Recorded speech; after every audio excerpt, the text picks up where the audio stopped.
Good evening, everybody, and welcome to another Tuesday night edition of everybody's favorite Rated M podcast. Yes, it is Gaming After Dark with Noof Nukem and friends. Speaking of my great friends, my awesome panel, let's introduce them in one at a time, starting with the one we call Wize Old Gamer, aka the Wog. He's in the building. What's going on, brother? Happy Turkey Day to everybody, or as we call it in my house, pluck it, then fuck it. Yes, we're pretty sure you're used to that. Good to have you back, and it is good to be back here after a week hiatus as I was in Niagara Falls, Ontario, Canada, but I am back and ready to go. Speaking of people that are always ready to go, the one, the only Darth Praxis, the man of many talents, many voices. Here he is, live in the flesh. Hello, in the flesh. Jesus Christ, man, I don't know about that. Getting a little dirty up in here. Everyone's spanking your flesh tonight. It's okay. You're the one that invited Wize, for Christ's sake. I'm just saying. Yeah, it doesn't get any. It doesn't go downhill any faster than that. Speaking of flesh, I forgot my lube. Hold on, I'll be back. That leather chair, you might need it once I get sweaty. All right. Speaking of man who's often sweaty, but brings the heat when you need it, it is Cerebral Paul. What's going on, brother? Oh, not much. Why the hell am I here? Yeah. Good God. Is it really that bad? Yes, it is. Yeah, absolutely. Yeah. You're fired. But somebody's got to bring the logical thought into this group because none of you have it. The reason you're here is that's the last place somebody wheeled you in, you bastard. That's why. Yeah, it's probably true. Yeah. A surprise return this week by request. Yes, our former panel member, but he's always welcome on the show. It's the one and the only, the man who puts the X in every podcast. Well, and a little bit of sex, maybe. I don't know. The sexy man himself, Sir X-Man. Let's talk about sex, baby. Let's talk about you and me. Okay, first I want to know who requested this shit. Okay, I mean, yeah. No, I'm on vacation this week. Was this like the vote that Musk did to bring Trump back? That kind of thing? It was a self-request. I have to visit my boy New if I'm on vacation. I have to. It would be rude. I was off last Tuesday too because I took off, and I was like, "Wait a minute, no New, what the fuck?" And the man who brings the hive to the bees and the girls to the knees. It's a man who supported the community. He is a good friend of the podcast and making his first ever appearance. I want you to give a warm welcome for the one we call the Royal, Mr. Royal Boyle. What's good, everybody? Just want to say, Noof, appreciate you letting me come on. It's been a long time, and I can't follow Sir X-Man up right now with no sexual healing, so I'm just gonna say I'm here. Let's do this. I'm ready. You're ready to be a Royal Boyle in my ass, I'm sure. Yeah. Dude, Sorry, I don't have any. In that wheelchair enough, you probably got enough already. I don't have any portable copyright strikes with me right now. Oh, okay. That's a Wize Old Gamer. He does that shit. Well, the song title might be called Loser, but let me tell you, the people who are not losers, and that's our amazing chat. Let's acknowledge them before we get right down to the nitty-gritty and all the topics tonight. As always, we got our good friend of the show, Infinite, is hanging out with us tonight. What is going on? And our good friend, Doggy Dog 420, the man who brings the bark and the bite. Good to see you, Doggy Dog, as always. Spider-Man 356, always swinging in, the superhero he is. We got Your Wicked Hot hanging out with us as well. We've also got Doc Shady. What's happening, Doc Shady? Good to see you here. We got a lady in the chat. Contain yourself. Oh, well, we got a lady. Phasma. Oh God, why did you tell him that? Okay, guys, shut up. How you doing? Nah, see, you gotta say it like a black person. How you doing, girl? You know, you looking awfully good tonight. See? How you doing? Damn, you look good. I'm going to give it a practice. It's kind of sexy and creepy at the same time. How I have Jeffrey Dahmer did for you. And you can't forget Nice the great legs. Timmer. What time You do can't they forget open? Timmer. You can't forget Timmer. We got Dizzy Delta in the building. What is going on, Delta? Tim A is here. What's going on? Dre Venero in the building. We got Will 777. We got the Stone King. We got Kiwis XD. We got Talos Ray. Spooky Sprocket. My brother Spooky is in the building. Yes. Now you know it's going to be a good show. I think we're all caught up. So let's get right down to the nitty gritty, guys. We are talking the Game Awards. We're going to go over Let me just get rid of this little screen in the background as we bring Oh, up that another piece of on crap? screen. Yeah, We're we're gonna gonna talk talk about about The that Game crap Awards or man. the screen? What are you talking about? Hang Make on. my a fat ass face second. even fatter. Come on, let's do that. Yeah. All right, so we're going to talk about the Game Awards. We're not going to get to every category because we got a big panel tonight. We're going to go through some of the major ones, and we'll talk about how we feel about the Game Awards in general. If you haven't stated it in the past or on previous podcasts, I mean, there isn't a ton of Game Award shows out there, which is kind of a good and a bad thing, I suppose. But we're going to find out how everybody feels. There are let's just pull most up of the, them come after January news, Mm. like they're supposed to. Yeah, Oh. exactly. Let's bring in our video screen here on files. 1 second here, guys. Let me share it out with you all. And there we go. All right. So let's start off first and foremost. Let's start with. We're gonna skip the esports crap because I'm pretty sure. Oh, damn, I had those picked out. I had those all picked out, too. You You know? so Yeah, full of because Paul- shit. Paul thinks Name one, man. Come on. Paul thinks Neither of you, esports stands for neither of you erection. old bastards can even read what's on the fucking screen. So shut up. What's that? What's that have to do with anything? Biggest breasts in an RPG. I want that. category. Yeah, DOA Yeah, always. That's my Yeah, that's goddamn me. show. Oh, Wait, how come- Biggest breast.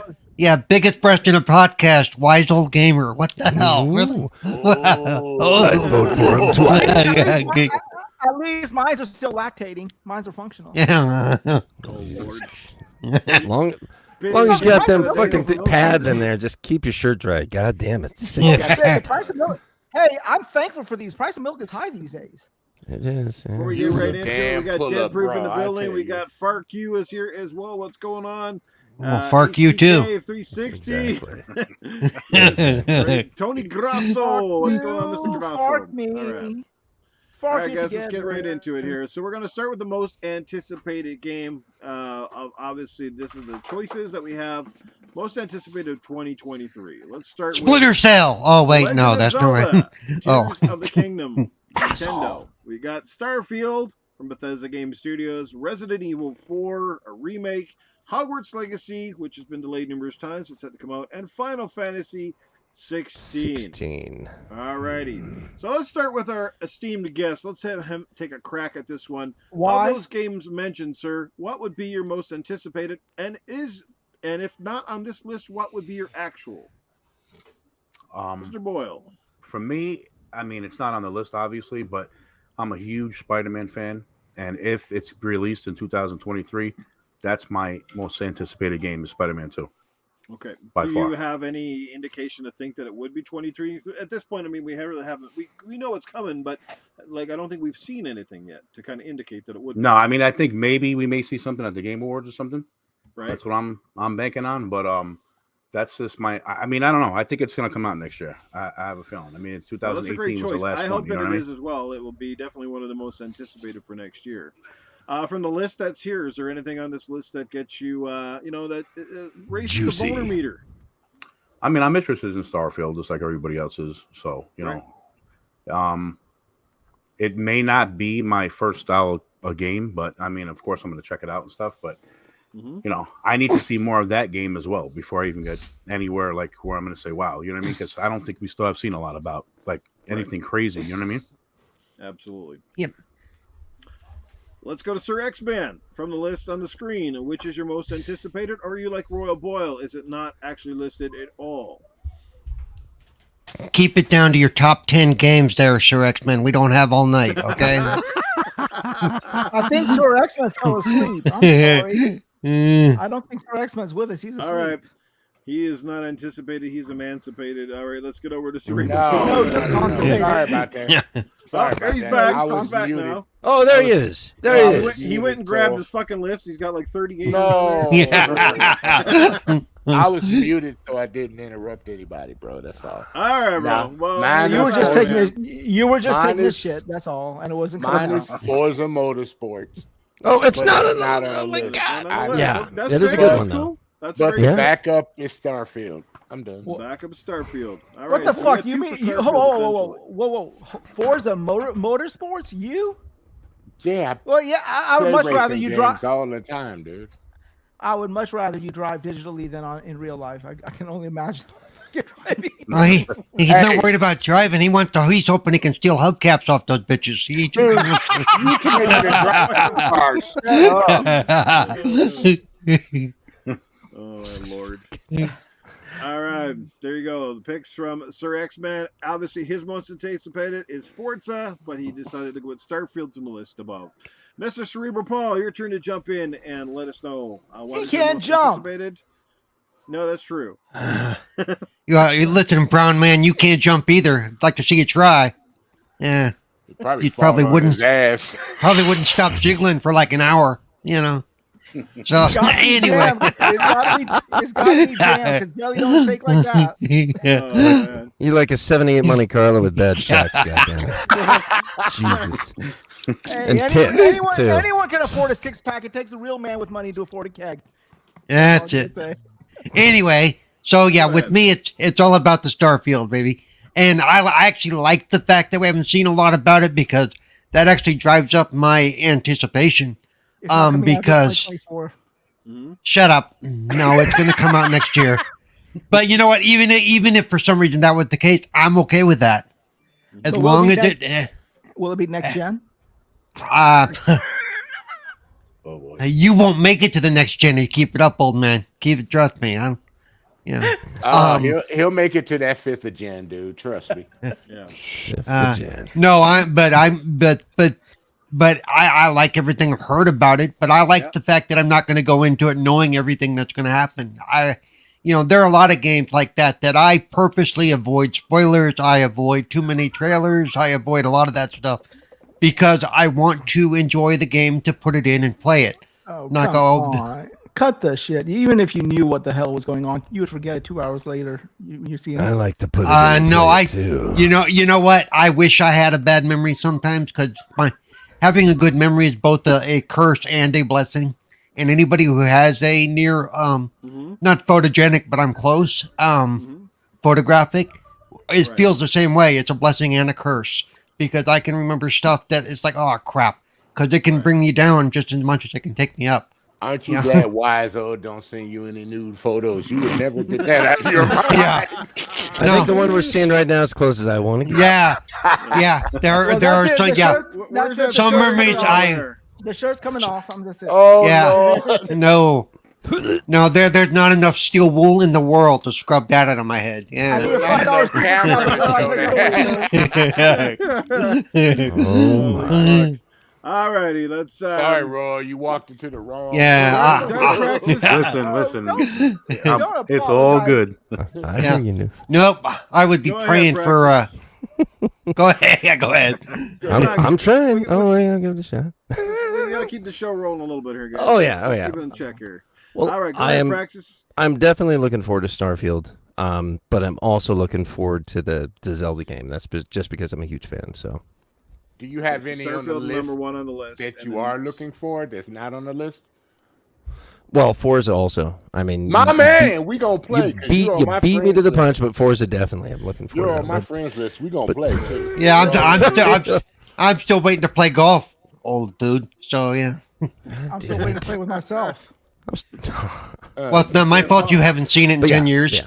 Paul Those said he's are gonna my- let you do Hey, all the golf I've cart got to driving tell you tricks, about man. this golf when we talk on Xbox, man. It's not all Oh, it's cracked shit. up to be, man. I'm Oh my disappointed. god. And if you have any gain on your mic, Game? Why? yeah, any way to gain it up or I You hear got you just game? fine. You want me to gain me up or you up? no, you. I can hear myself and everybody, but you're a little lower than everybody. I think. Yeah, you're quieter than most of us. Yeah. Yeah, I think I can boost that on my end. I may have Hook yourself up, Noob. Hook I yourself may have up. to Do think of a it. few options. Hang on a second. Come on, no, turn. You do you use your want me to ra- spend, do you need a blue pill to get yourself Do out it, of the do it game? now. you use your radio voice, Noob. You know, you use a diaphragm. Use Do your what you radio. do what you were trained. Do what you were trained to Diaphragm. do. Do what you were trained to do. Yeah. Yeah, Do use it your for him, diaphragm, diaphragm. dude. Use your diaphragm. Use the diaphragm. The Durafram diaphragm. No, most people have had proper voice lessons. No, to speak from, to actually. All right, let's try that out. Is that a little better? There you go. Oh my God. Yeah. You're here. Now you're louder. Oh shit, we you're go. louder. Wow. What the Now fuck is we that? go We haven't with done the this in a while, bars yeah. now, baby. That's what I'm Okay, all talking about. right. That's all right. There we go. Coming who the in fuck hot got- and heavy. Darth Praxis, go ahead. Again, you said Starfield, but Forza's not on this list. So, of the list of Starfield, is your most anticipated? Starfield and the And- new Breath of the Wild game, the sequel to Breath of the Wild. I can't Kind of a remember the name tie. of it. Yeah, kind of. I'd say so. Yeah. Okay, cool. That's Yes, some yes. great picks. Yeah, Tears of the Kingdom. It's called. Yeah, I keep fucking forgetting the name. Interesting. All righty, let's get over to Wog. What is your most anticipated What the on fuck this happened list or to off the list? what the What? fuck happened to that game Abandoned? You know, it was made by this Muslim guy, and he. It was abandoned. Okay, it was abandoned. That's my most anticipated game of 2023. I want to fucking see it. No, Well, now so it's gonna be your most anticipated. That's the problem. Yeah, You shouldn't now have it's gonna be your developed- most anticipated game of 2032. Okay, it's just. So the Yo, game Cerebral will come Paul, while he's Friday. here, look us in the chat. Uh-oh. wanna know Uh-oh. Oh, Joe Dunmore. It's got to be him. That's right. How you doing, Joe? Dunmore's in the chat. Joe is here in the building. Good to see you, Joe. We did have a super chat earlier. I'm going to get to that real quick before we get back into. Oh, did we? I didn't even see it. There Oh. it is He always does it. Where is it? Oh, let's on see. the screen. Is it? There it is. Let me say it. Oh dear God, yeah, because I can't do the woo thing. You guys so want to go play for it. the paper rock scissors here? Go for No, it. I'll do it. Yeah, time. Woo! Hit the like and subscribe. Thank you, guys. I like it. There you See, go. I can't Over do the there. woo because my balls actually dropped. So I can't do the woo anymore. In fact, I'm old now. They hit the ground, so I don't know if that's normal, but it's like. But then why are Yeah. you still shooting blanks? He's probably the first guy in history that literally ran over his balls in a wheelchair. Trey. What I happens think I got is stuck in the carpet again. Oh, nope. Now what Yeah. happens, Newfish, when he wear those jeans, girls Yeah. be like, "Damn!" Well, and then they drop the Was pants, it- be like, "Wait a minute, I was fooled." What sucks? Did you get? You get in one of those classic wheelchairs that has the spokes and it gets all tangled up in the spokes. It's really it's like You put your balls in the wheels just to hear that rattle Yeah. noise. Right? it's like running over. It's like running over a bowl of string at that point. It worked. Well, I see everybody's in a really good mood tonight. Anyway, go ahead, Walk.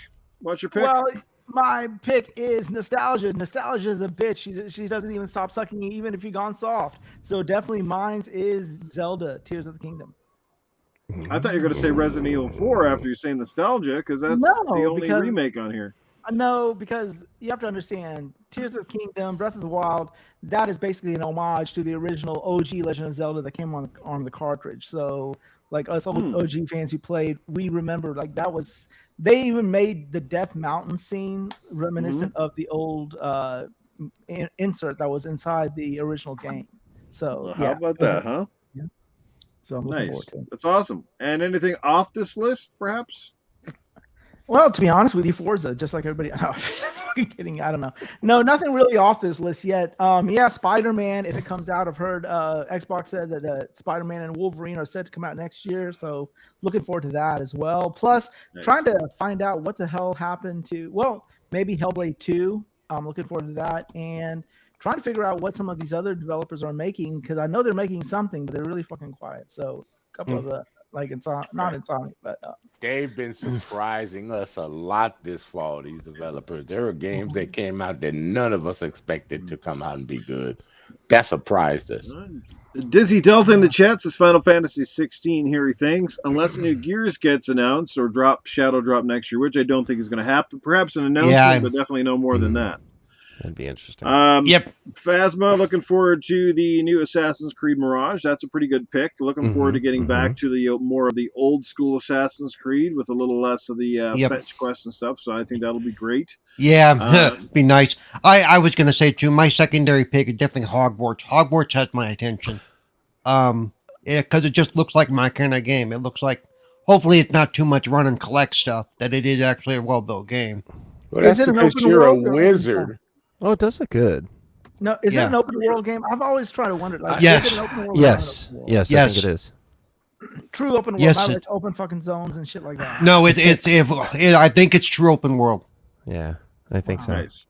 But that Those they've look good. mapped like the entire Hogwarts and everything. It's Right. interesting. It's interesting. That's for sure. So you could go from the school to the town. Yeah.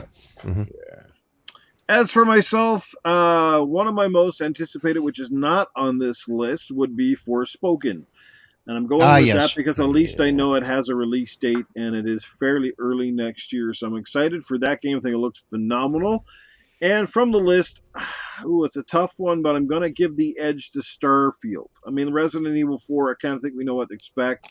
Obviously, with the new coat of paint, much like they did with Resident Evil 2 and 3. Hogwarts Legacy looks amazing. I have zero interest in Final Fantasy. So, yeah, Starfield it is for me, I guess, out of this list presented here. So, yeah, so there we go. For most anticipated in the chat, we've got some different ones. Like I said, Toolman comes in, says Destiny 2 Lightfall. I think that's correct. I don't know. Ain't that an expansion, though? Probably. But if that's his most anticipated, that's his most Oh, anticipated. no, I understand. Oh, And- I got one. What Diablo 4? I forgot. Nobody mentioned Diablo 4. I'm looking forward to that actually. Yeah, I'm looking forward to that. I'm also looking for the one that was mentioned in the chat. Next category. Atomic Heart. People yeah, always that forget was- about Atomic Heart, but that really looks good. Is there any word on Stalker? Anything? I mean, I know there's still a war, but like have Dude. No, Hey, I think it's It's still coming going from to be coming personal out. I think Richard Ramirez died a long time ago, actually. yeah, I'm sorry. All right, from most anticipated, Night let's Stalker. go with the best debut indie for this year. Indie games obviously have been stealing the show largely the last couple of years. There's been some dynamite ones this year alone, and one that everybody's been playing lately is Vampire Survivors. So let's pull up our nominees for best indie. I know some people absolutely love these. I can't wait to chime in on this one. So our nominees are Vampire Survivors from Ponicle. We got Tunic, which came out earlier this year after quite a long time in development from Tunic team, Finji. We have Stray from Blue 12 Studio, Annapurna, Norco from Geography Robots, Raw Fury, and Neon White, Angel Matrix, Annapurna. So, how do you guys feel about the nominees, and which one do you think might have got left off of this whole list? And let's kind of do the round table here, but let's kind of go reverse order. Let's start with Wize. Well, actually, I really like Stray. I believe a couple of days ago, I was talking to a couple of people. Stray is also nominated for Game of the Year, and since it's actually, I really liked it. I mean, I like the atmosphere. Hell, you're playing with a fucking pussy, you know. After 18 years of marriage, any game that I can play with fucking pussy, I'm good, you know. A hairy pussy at that. So yeah, I'm good with that. Plus, Vampire Survivor, I've been playing that quite a bit. It just doesn't have the stay potential to me as Stray did, because it's a good game to play like in short bursts, for me at least. But like Stray, the story, the atmosphere, the environment, just the whole ambiance of it was just, one of my Fishy. favorites, so. Yeah, good. Yeah. All right. But I can't think of any other indies that did not make the list. Anything significant, at least. Mr. Praxis, from this list, anything there stand out in your mind? And was there something on perhaps that came out that you played that you think deserves to be there? I would say I do tend to agree. I think Stray looks pretty amazing. I've only watched somebody play it. I haven't been able to play it myself, but seeing the mechanics and the ingenuity and the design in it is very unique. Tunic was actually pretty fun to play, and I like it, but it does take things in a different direction than normal. It's a very good game, but Stray really did take a bit of a lead on that. I think it's probably the more ingenious and unique game out there. Very good. Cerebral Paul, how about you? This list, also known as mostly games that Paul can't play. This is true. So, given what's left here that Paul can play, I got to go with Stray in this collection. A bit seriously, because most of the games are like I as much as everybody loves Vampire Survivor, I can't do it. As much as everybody loves Tunic, I can't, just because of the mechanics and the lack of accessibility.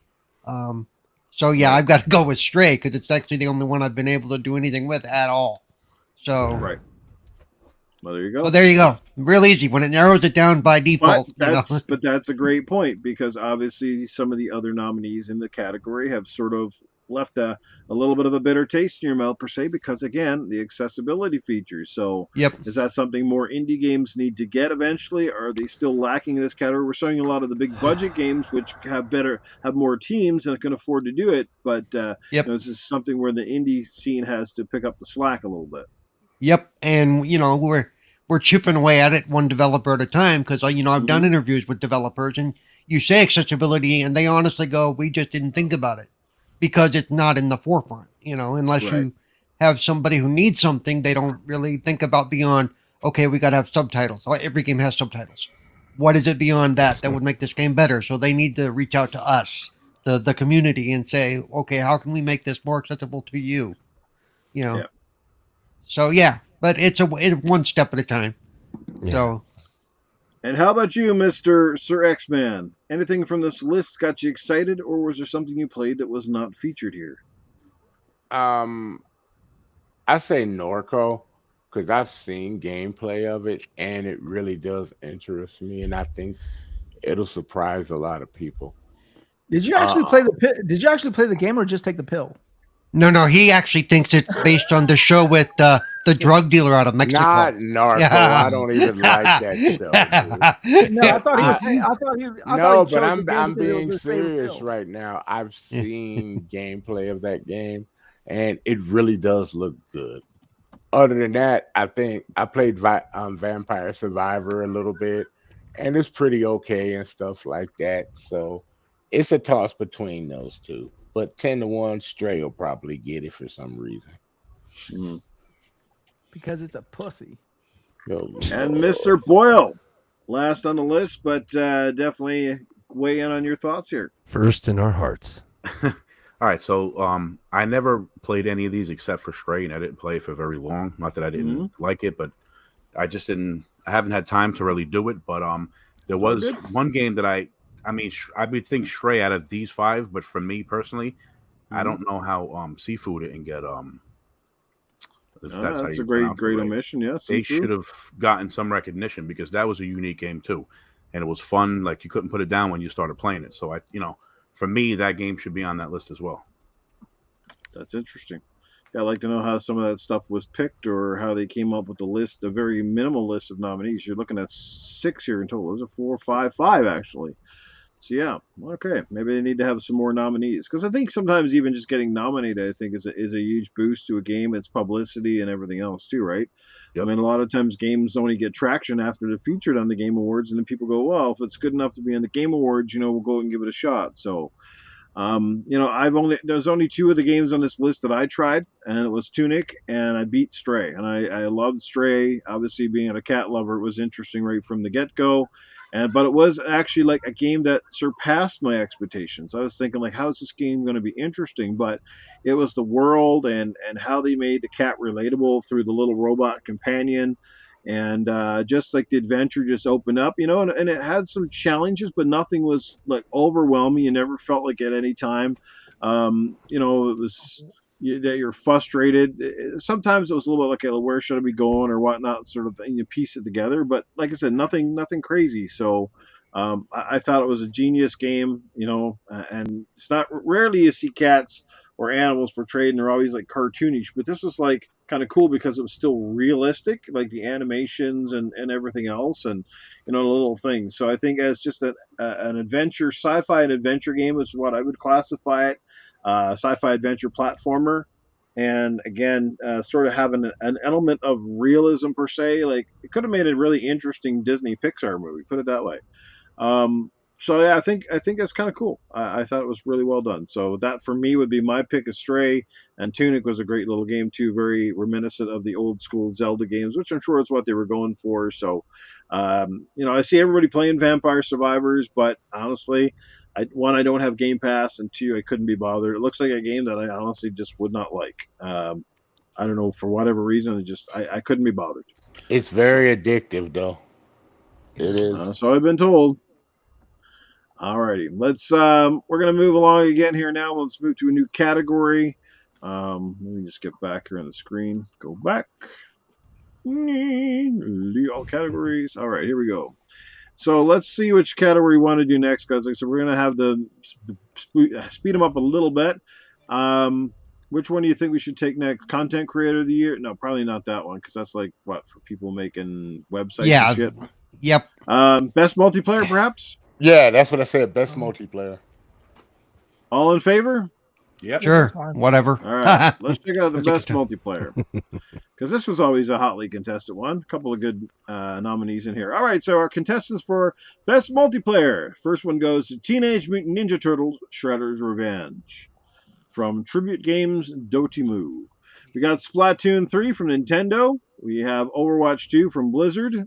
Multiversus from Player First Games. And Call of Duty Modern Warfare 2. Some Never heard of hotly that one. contested ones in here. One surprise in there at least. But yeah, how do you guys feel You about ever that? heard Let's of pick a different Multiverse? order now.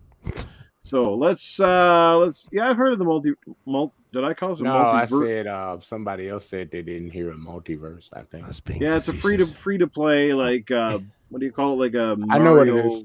Yeah. Oh yeah. It's a brawling game. It's really cool. Brawling game. Yeah. It's basically brawling their game. version of Smash. With Yeah. DC It is. characters. It's a smash. Except all- it's a smash except brother all- game. Except all the characters have their actual voices, which is really cool. Oh, So, yeah. My kid swears by that game. He's totally in love with that game. Yep. I love being Scooby Dooby Doo.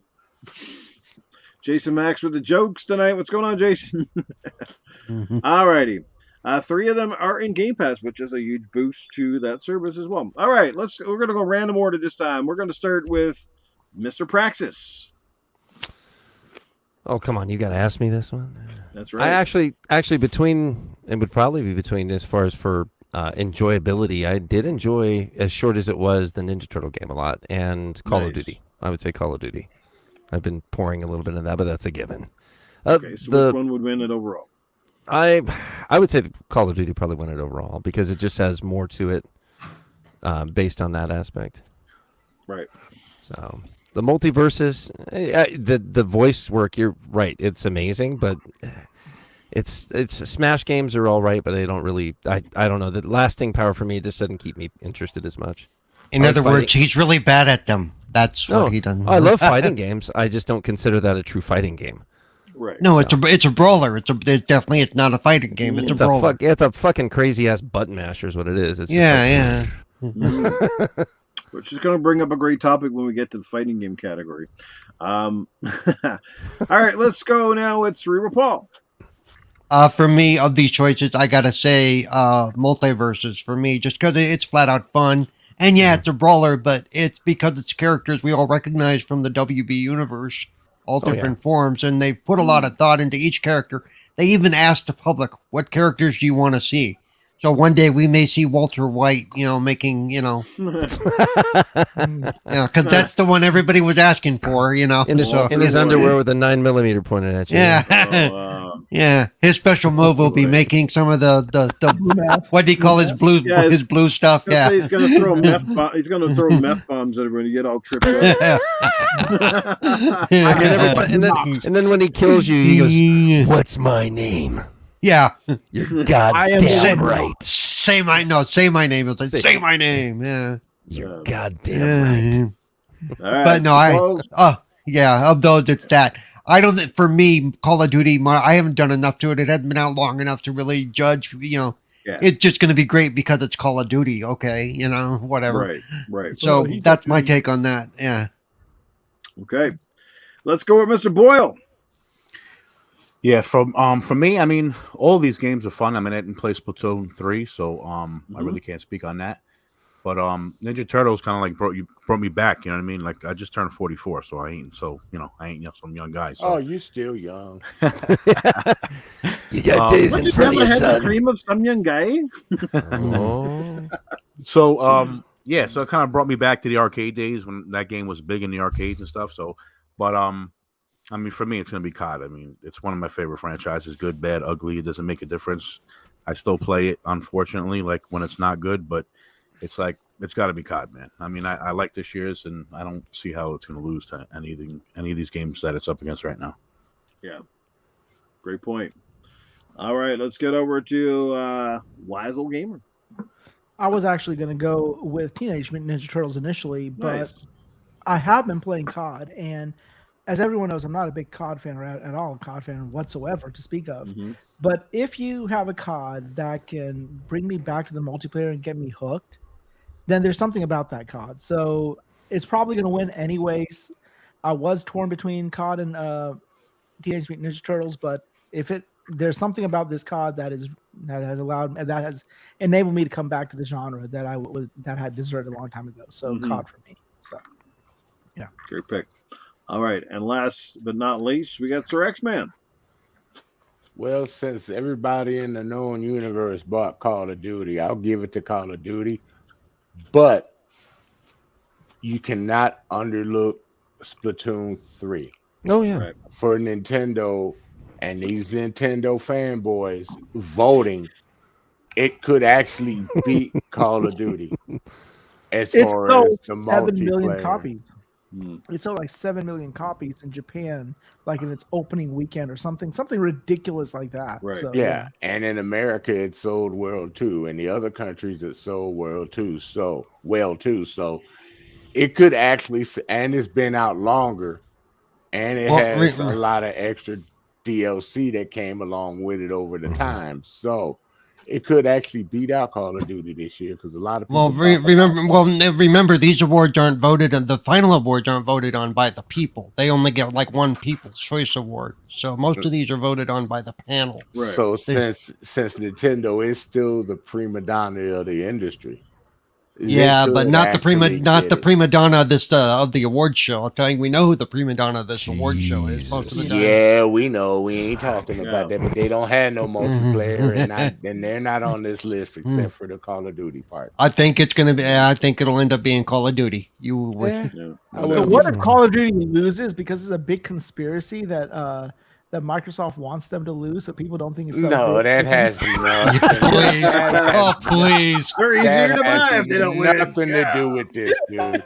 This is a shit game. But I'm just being honest about Splatoon, man. I mean, it could sneak in there and win it. It's a toss-up between. You never know. This could be one of those toss-up categories we've seen it. They got to give Nintendo some kind of win somewhere, dude. So it could get it. Yeah, Noof, what's your pick? What are you thinking?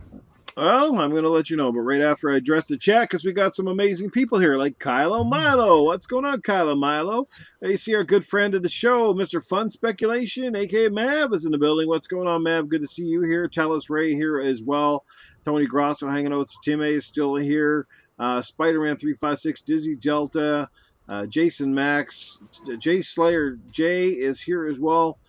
Doggy Dog still with us, Toolman 55, and many, many more awesome people. So thank you guys again for the support. We are at about 32 watching. That is fantastic. And for those of you who do catch up with this on the replay, feel free to leave a like, comment, share this out.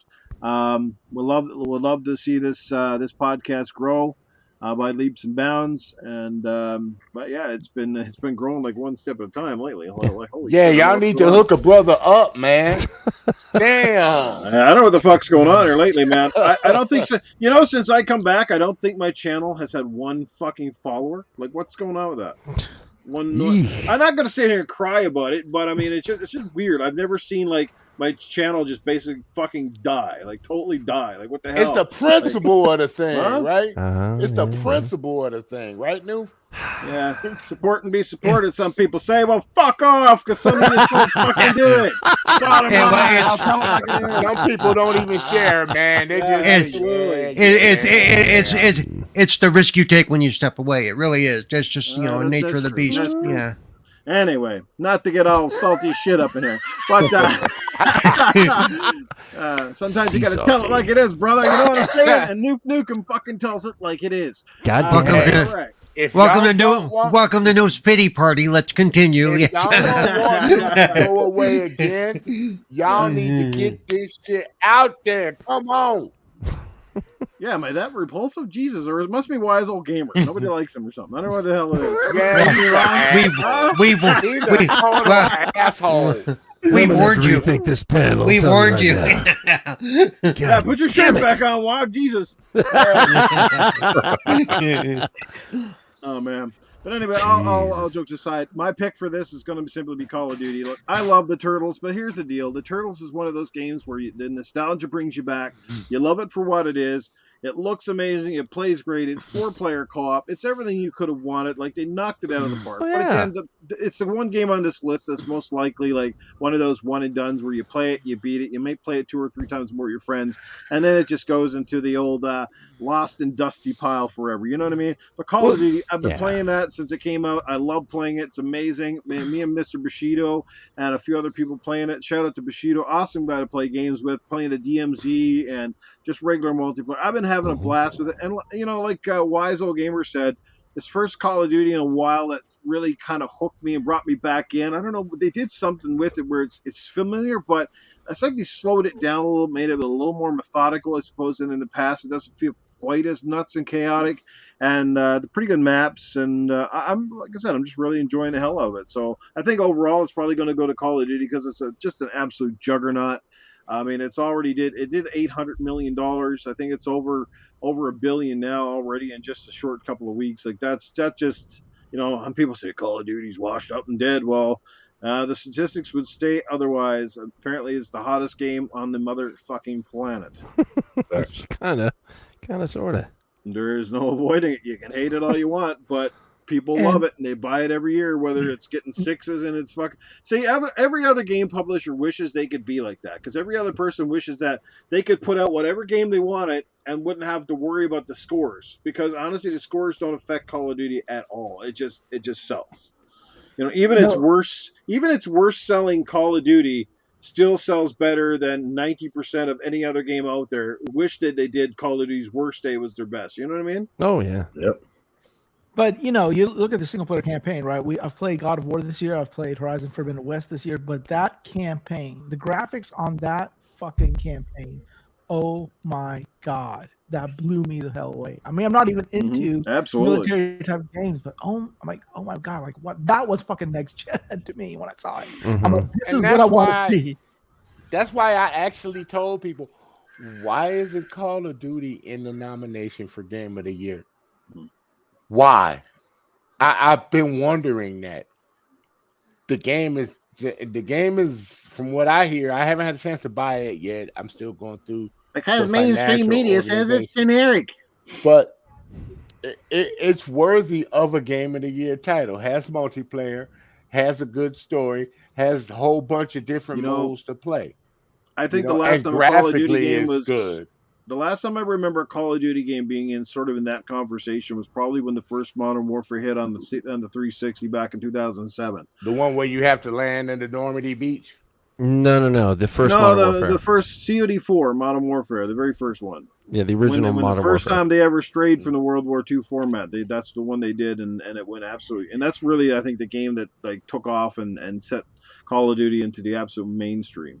I think that game does deserve to be in that category, though, but they don't want that. Hey, speaking of Call of Duty, Mr. Bushido, look us in the chat. What's going on, brother? Good to see you here, man. We had an absolute blast playing the game. But yeah, I think that's where it's going to be. But like I said, this category is open for a few surprises. We never know how it's going to go. We're going to do one more category, then we'll bring on the Ask Arnold segment. So let's get over and let's view categories again, and let's scroll down. What should be our next one? Let's see. We just did the best multiplayer. Do you guys want to do the best sports racing game? This is always there is no. Oh yeah, let's do the racing thing. I know there's going to be some drama here. What the Ollie World? Oh, what the hell is Ollie World? Dude, it's a little skateboarding game. Yeah. Okay. There are no racing games. F122 is amazing. What? Again, how many, after all these years, why can't there be its own racing category? There's enough racing games that come out every year to have their own category. Toss it with sports, and sports is a huge category too. That's kind of weird. I hate that. They keep racing its own category. Stop calling it F122 basketball and F122 is amazing, though, dude. I've played it. I played it on PC and console. Well, there's also. I just think we all agree, right, that racing games have enough racing games every year to have its own category. Absolutely. Oh yeah. Between actually, there weren't that many this year. Or fucking regular realistic ones. So there were only 2 racing games that came out this year, and they're in the category. That's no. There were more than 2. A lot of them were smaller though. There was motorcycle games. There was MotoGP, and I think it's SBK. There was 2 or 3 motorcycle games, and you have the motocross ones that came out usually one of them every year. Ever seen them put a motorcycle game in a category for racing? Because they fucking hate motorcycles. How about basketball and soccer and racing? They like games with round balls in it. Apparently, that's what it is. I suppose. All right. Hey, But Grid anyway, ain't even in there. And then Let's. that game down there, No, there's no hockey in there either. Fuckers hate No, motorcycles and yeah. hockey. They hate Canada. They fucking hate Canada. And Jeff Keighley's Canadian. Fucking twat. Blame All right. Canada. He's a backstabber. He's an Uncle Yeah, Tom against Canadians. traitor. Yeah. Yeah, take off, you hoser. All right. Motorcycles for old guys like Noob, says Kyle and Mile. A lot of old guys in this panel. Maybe I got motorcycles. Let's go with Mr. Royal Boyle on this one. Boyle, which would be your pick here? Which one do you think is going to take it? And which would be your pick? I mean, I am a sports gamer too. I love sports games. But I mean, this is racing, so I'm gonna have to say Gran Turismo. I mean, to put soccer and basketball and It's whatever that sports other game and was, racing. It's that's crazy. weird. Yeah, I don't get it. But I'd have. I mean, if it's racing, I'm gonna say Gran Turismo. I mean, that's a great game. But I mean, that's what I'm gonna have to go with. Fair enough. And what? And you think that's the one that's going to win? I think so. I mean, out of all these games, to me, like I said, it's just silly how they just cramp these things together. It doesn't make no sense. But racing game, I'm gonna say Gran Turismo, 100%. Yeah. And then we got Ollie World, which somehow, how did that end up Is it in this category? Is it a fucking indie game? I mean, and if that's in there, how come the Tony Hawk game wasn't in there? It's Yeah. it's more was the like a year before. platform. It's like a It was year 2D before. platform where you're on a skateboard. Like it could be like Paperboy was back in the day. You know Well, what I mean? yeah, that's more like I said. That's more like an indie kind of side scroller instead of a fucking sports game. Really? Yeah, I Tony don't Hawk get it. won 2 awards last year when it came out. So it was last year. Was it? True. Yeah. All right, let's go with Cerebral Paul next. Paul, what do you think? What do you think is going to win? My issue with Gran Turismo is nobody remembers that when it launched to a bunch of drama, and then there was the whole thing with the cost of the cars, and it really shouldn't be here. And I just I have issues with this category in general because you're right, the racers plus the repetitive rinse and repeat sports games we have. What do we have here? We have soccer and we have NBA. whatever the other NBA. F1 I could never get into just because it's such a tight type of racing that I can't do it. I can't make those corners to F1. But he like. says he I wish I could do So, it. so basically, what you're saying is you don't like it tight. You like it loose. Basically, what I'm saying is I can't play those games. I've never been able to. Loose is But fast and on the edge out of control. of these choices, and from everything I've heard, I think it'll. I wouldn't be surprised if NBA wins. That's what I was Actually. going to say also. Everybody and their mama is playing NBA. Paul needs 2K. F1 22 Pit Crew Edition, where he just plays as the pit crew and puts the tires on. Hey, there's a lot of work that goes into being in a pit crew. Team manager edition. Team manager pit crew. That's it. Yeah, I've got to. I want the Ricky Bobby car. Yeah. Oh shit. Thank you, baby All right. Jesus. So you're picking So you picked NBA to win it? Is that what you're saying? Yeah, I think NBA to win. I think NBA 's gonna win NBA it? is going to end up taking it. It's all the rage right now, basically. All right. Yeah. Yeah, it is. We got Spider-Man in the chat who says he thinks FIFA 23 is going to win, which FIFA. You know what I say? Funny, Spider. You so funny. You know what I say? Funny. I say we take the game F1 22 for 2022 F1 and play it on the PC and then put a Cerebral Paul mod for one of the cars. That would be awesome. If I could get a Cerebral Paul mod for F1, think about playing as Cerebral Paul in the F1. That would be cool. Yeah.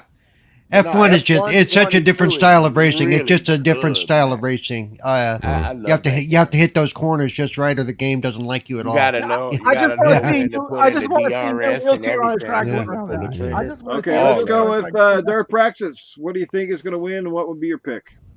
I have to agree with Cerebral Paul. I think the NBA game is probably going to take it. It's too popular. It's got too much momentum. There's a lot more talk about it. GTA, I haven't played that one. I don't know. I'd rather play the F1 game. I do like the precision, like they were saying. It does take a certain kind of mindset to play the game. But there's something about it, especially when I got a newer system. I got to tell you, I've got the steering wheel and everything, and when you can get at high speeds in a game, and when you get at high speeds playing a game like that at high frame rates, you almost get vertigo from the speed. It's like, holy shit, you feel like you're there. You It's like, haven't played Jesus. it yet on I- PC yet, Praxis? No, I have with the Series X. I got my steering wheel in a Series X. Yeah, so do I. So yeah, it automatically calibrates any steering wheel. You don't have to do nothing. It's That's fucking what awesome. I love about that. Oh game. yeah. But I think the NBA 2K23 is probably going to take it. There's, like I said, there's just a lot more behind that. It's got a lot more accolades already. Gran Turismo, I don't know. Gran Turismo is a great game, but I think it came out way earlier than the NBA game, right? It was like near the beginning of the year. I think. Yeah, it's been too long. And like I said, it had issues at launch, and it had some really bad press. You know, you mean the a little bit after microtransaction launch. issues? Yeah, Yeah. Shit. Plus, 2K can be also played on more than one system. It can be played on PC, console. Yep. You know what I'm saying? So Yeah. I think it's got a broader appeal in that way. Yeah. So there you go. Good choice. All right, we got who's left to go here? Sir X-Man. Oh, I agree. NBA 2K, because that's all I see everybody playing all damn day. As soon as they play something else, they back in the NBA 2K for like 5 hours. So, dealer, all of them, NBA 2K. But I would love it to be F122. It really is an amazing F1 game. Hey, I've got to step away for a couple of minutes. Don't do the game of the year without me. I'll be back. We're not gonna miss you. We're not gonna get to that point yet. We're gonna do Ask Arnold next. So you got a few minutes. We never miss you, Paul. Dang. All right, so Sir X-Man thinks NBA 2K23 is going to take it. All right, so how about you, Mr. Wize Old Gamer? Which one do you think is going to take it? And what would be your pick? I want to say I'm legally obligated by the FIFA committee to vote for FIFA 2023 because they paid me enough money to vote for that game. So there you go. And I think FIFA 2023 will win because the FIFA committee paid for it. So yeah. No, I don't have a dog in the race. I could care less about any one of these games. I could care give it to F1. You make fucking Sir X-Men happy. Yeah, right. That's it. Fair enough. Oddly enough, you've hit at the issue that I have with award shows. Well, I'm going to take my pick at the cat. Look, the one I think is going to win this is going to be Gran Turismo 7. Okay. I think it is going to win it. I think, because I know, and I don't want to have that conspiracy theorist kind of issue, but yes, you do. Yes, I know how these shows tend to be largely skewed towards games that come out on the Sony platforms. And I think that Gran Turismo kind of needs like every feather in its cap it can get right now. I'm not discrediting the game. Look, I played Gran Turismo Sport and thought it was fantastic. I don't have Gran Turismo 7 yet. I'm planning to pick it up down the road. But you know what I mean? Like there's a lot of pressure on that franchise because for the last couple of years, it's largely been in the shadow of a Forza game. And oddly enough, now there's no Forza in this running this year, which is kind of odd, right? So it almost takes it by default. I don't know. The other games to me are just so, I guess, copy and paste cookie cutter for the most part. That's why I don't think they're going to win. But Gran Turismo, like I said, it needs that little extra boost. It needs that, that little kick. And I think it's going to get it because that'll help increase the sales. And that'll sort of bring Gran Turismo back into the spotlight. Because if it wins Best Racing Game, it's going to set the fanboys afire again and be the whole big debate on which one is the best racing game simulator out there or whatever have you. So, I'm not into that part of it. I really could care less either. I'm kind of like you, Wog, in this one. Personally, if I was picking, I'd probably give it the NBA because I just think that's, of all the sports games on the market, that's probably the most realistic and refined sports game out there. Like, it's just amazing what they've done with it. The fact that the thing plays and looks like an actual broadcast, like when you turn off the shit in that game, anything you play it from the broadcast view, it's like, man, like sometimes you literally think you're actually like there's a real game on TV. It's nuts. No other sports game has captured that amount of realism to me. At least the EA is still a step behind in that department. So yeah, if you ran it through a black and white TV, you wouldn't know the difference. Shit, that's a real deal. Oh my god! So there you go. We're gonna do the Ask Arnold. We'll wait for Paul to come back. Guys, you guys are friggin' amazing. To the people in the chat, again, thanks for being here. We got Iceman LFH in the building. Like I said, Mr. Mosquito's here with us. Phasma hanging out with us as well. Phasma, what's going on tonight, girl? Good to see you here. Kiwis is in the building. Kylo Milo, Tony Grasso. I see Power Man 4K here as well. What's going on, Power Man? We had Joe Dunmore here earlier. Good to see him in the chat. And let's keep moving along. So let's do the Ask Arnold. If you have a question, now is the time to pop it. Let's bring him on board. He's here on standby. What do you got for Arnold? Maybe Mr. Boyle's got a question or the chat. Who knows? Anybody? Yeah. I'm gonna ask you, Arnold, what do you stuff your turkey with? He stole my question. Who's turkey you stuffing? Oh, damn it. Sometimes if the turkey is big enough, I'd like to put it on the table. Sometimes I will stuff it with the stuffing itself. And there's other times I might actually stuff it with, take my pants down and stuff it. You know what I mean? If you never had a warm turkey on your cock before, it's pretty amazing. It feels That's a pretty good. surprise, Sometimes Arnold. when the legs are spread wide open, it's the best thing you're going to get. So make sure, yes, have a little turkey for your Thanksgiving and be thankful. At least I like the women that won't slap you and tell you to come a little faster, stay a little longer. You're there. He It's reminds hot, me it's of, warm, it's mushy, and you can still eat it later. Base that reminded turkey, me of baby. Van Wilder and the cream Danish. It's so warm. I got a question. Hey, Arnold. Go ahead. Between Darth Praxis, Cerebral Paul, and Sir X-Men, who you stuffing, who you plucking, and who you fucking? Oh Lord, why do we? I think I didn't do this question before. Well, I'm going to tell you, who's the Wize Old Gamer? No, you said Cerebral Paul, Sir X-Man, and Darth Praxis, right? Correct. Well, what the fuck you call it? Plucking, fucking, stuffing, Yep. plucking, fucking, Exactly. plucking. All right. I'm going to pluck Cerebral Paul, all right? Because he's a prick most of the time, and he needs a good plucking. Right? I'm going to stuff Sir X-Man. Yes, because he looks like every once in a while he could use a good stuffing himself. You know, maybe he'll get a little closer to the screen as you're giving it to him there. You know, he likes to get right up in the screen.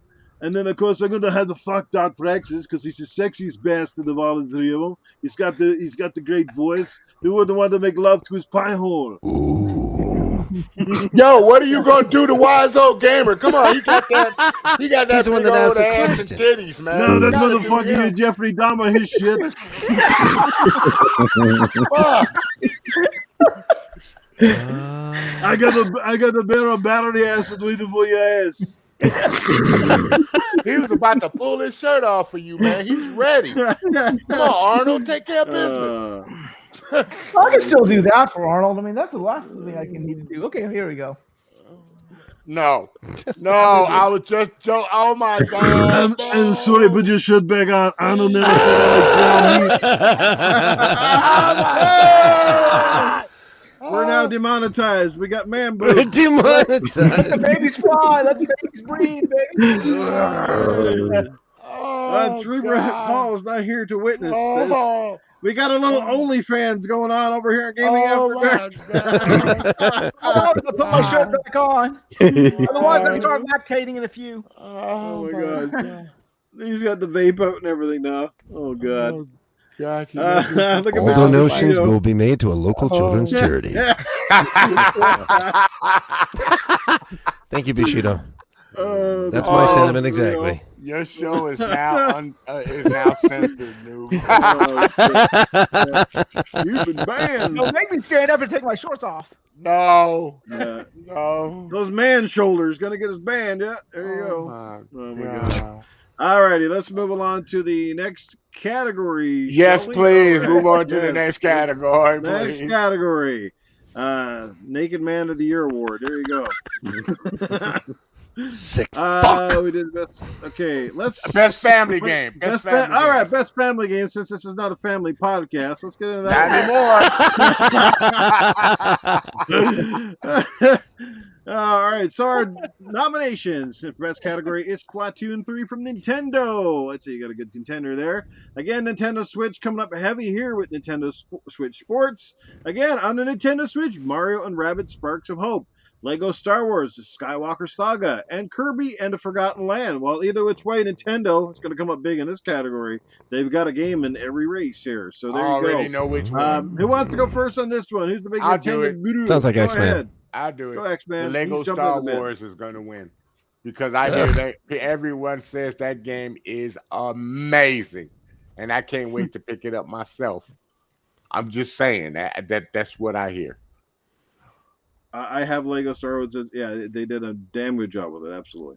So you think that one's going to win? Yeah, I think that was going to win, dude. Who would you pick? That one? Yeah, I'd pick the Lego Star Wars. All right. So X-Men made it bold and simple. How about you, Mr. Boyle? I'm probably gonna agree with him. Because I haven't played any of these games, but I know my son beat that Legos game in like a day and a half because he was just like addicted to it. Damn, he Yeah. hardcore. Damn, man, that's hardcore. He Like that. hardcore, Long as fuck. man. Yeah, he like he'll do it on the weekends and he'll just go crazy. But I let him. I mean, I don't care.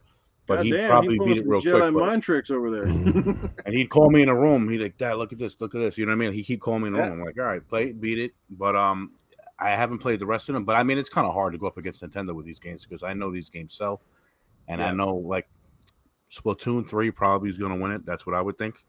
But I wouldn't mind seeing Lego win it. But I think Splatoon 3 is going to win it. And the Lego is on every console too, so Yeah. that helps Yeah. it. Yeah, great. Why point, isn't great Sonic up here? Frontiers, was it out early enough? point.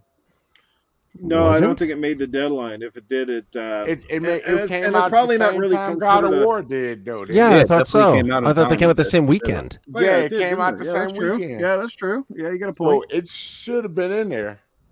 Yeah. Weird. Okay, interesting. All right, let's go to Wog. Which one do you pick, and which one do you think's going to win? Well, actually, I think the Splatoon is going to win. Actually, I played Kirby, I played Mario, and I played Splatoon.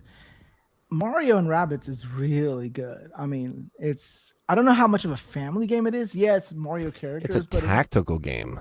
yeah. So Yeah. I don't know why it's in this genre because I don't know Because if it's a this is Nintendo something- game. Yeah. Yeah, I mean, I know why because of the characters; those sort of lend themselves, but it's not really. I mean, it doesn't play like a Right. regular family game. So, my personal preference is Mario, Rabbids, Sparks of Hope, but I do think Splatoon is going to win. I mean, it's just too big of a success, and basically, this is Nintendo's category, so it'll be surprising if one of those 4 Nintendo games doesn't win. So, my bet would be on Splatoon. Nice.